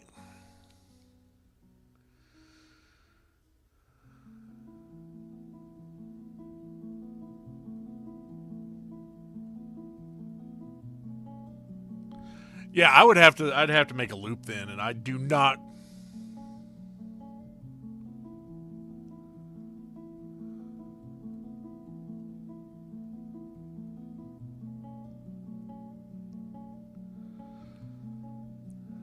Are those multiple lines?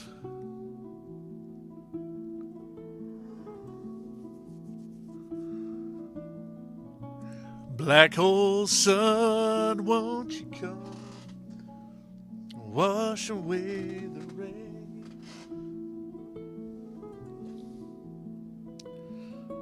Okay.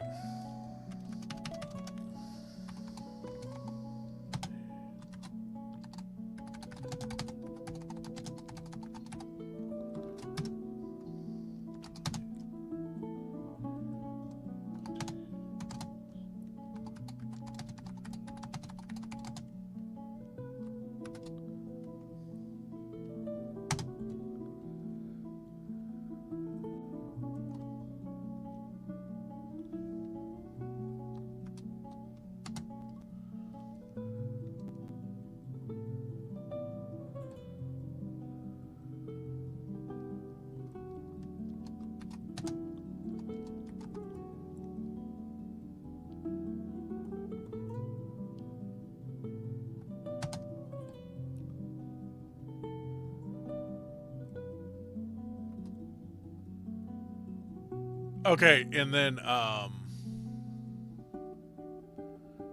the W end is the last part, right? I don't type the nice J-Derg.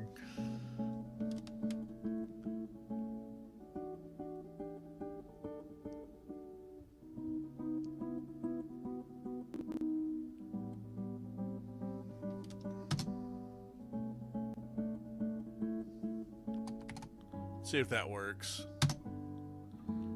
Nah, it doesn't like that either.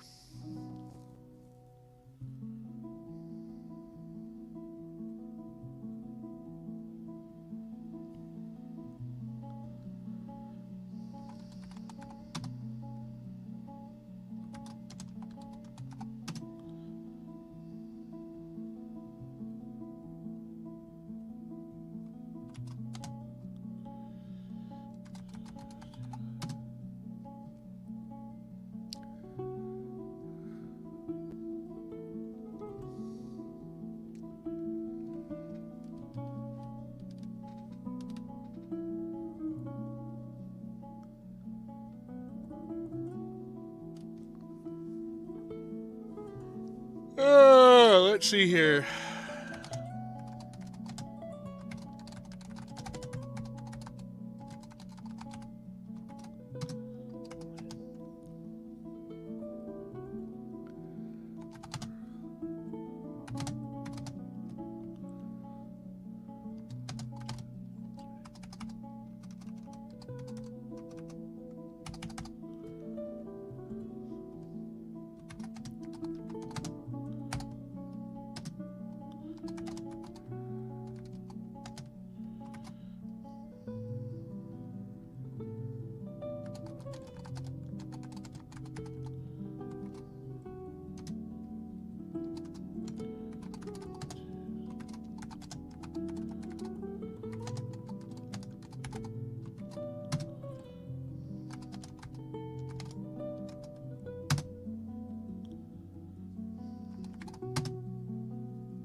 That might have actually worked.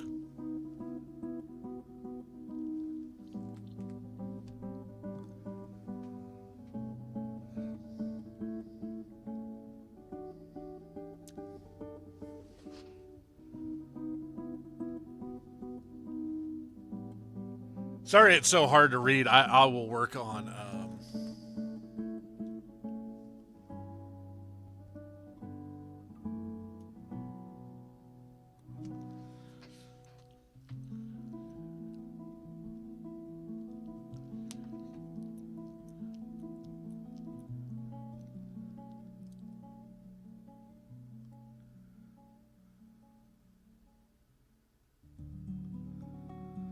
There you go, Wyvern. I fixed it.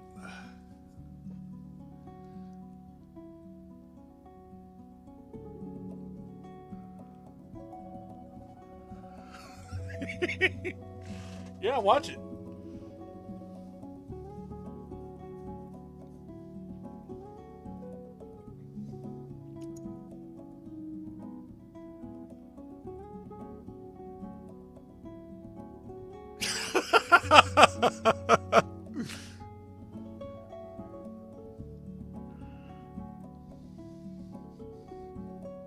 But yeah, next time I might hook up my guitar amp, and I've got some pedals I want to play with. I don't know if we got any musicians out there, but I've got a few guitar pedals that I bought off of AliExpress that are like cheap. They were like $10 a piece. I want to see how shitty they are.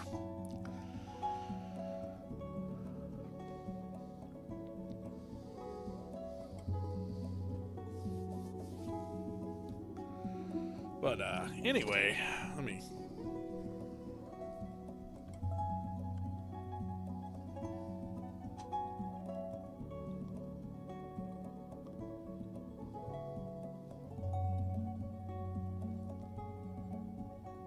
Get this put back where it was.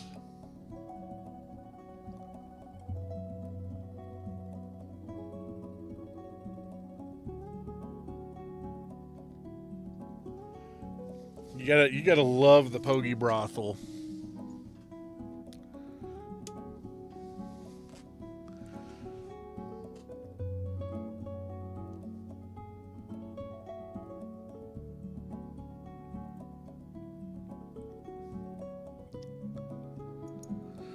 But yeah, I think that's gonna be it for me.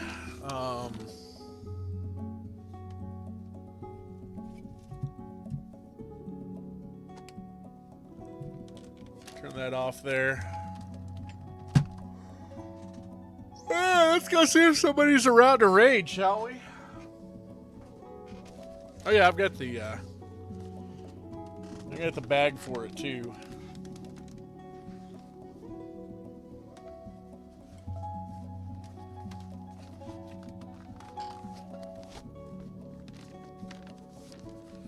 Needs a little cleaning, but you can get the little Tandy 2000 portable computer.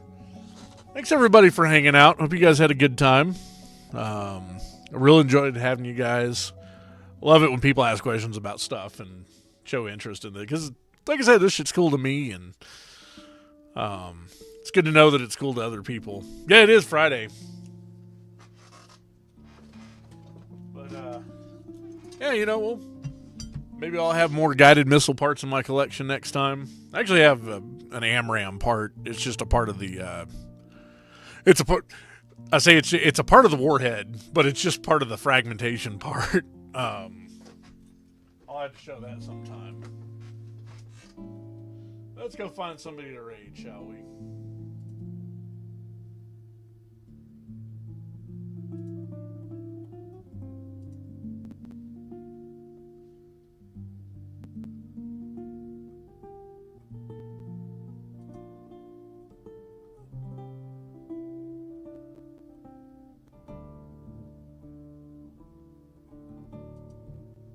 You know, I really don't want to raid this person.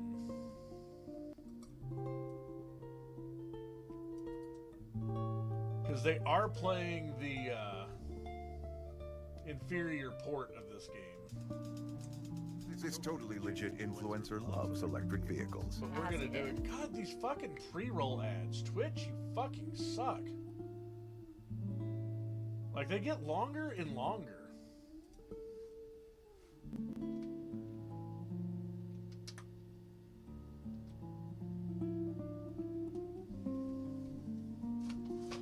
I mean, J-Dirk, while I'm waiting on the pre-roll ad.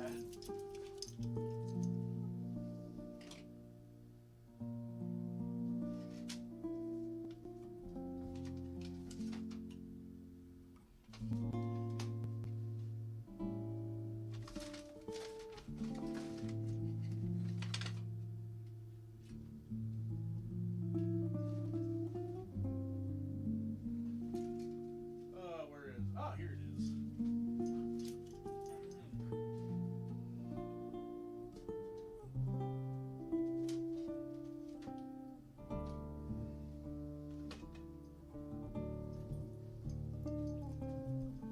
I don't know if I've ever showed this off. But, this is the flight computer out of one of my high-power rockets.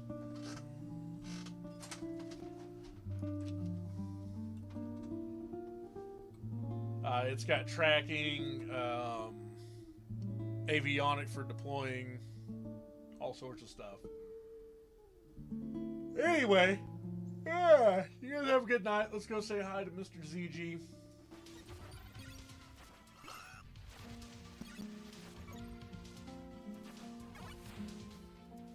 And we will see you guys next time.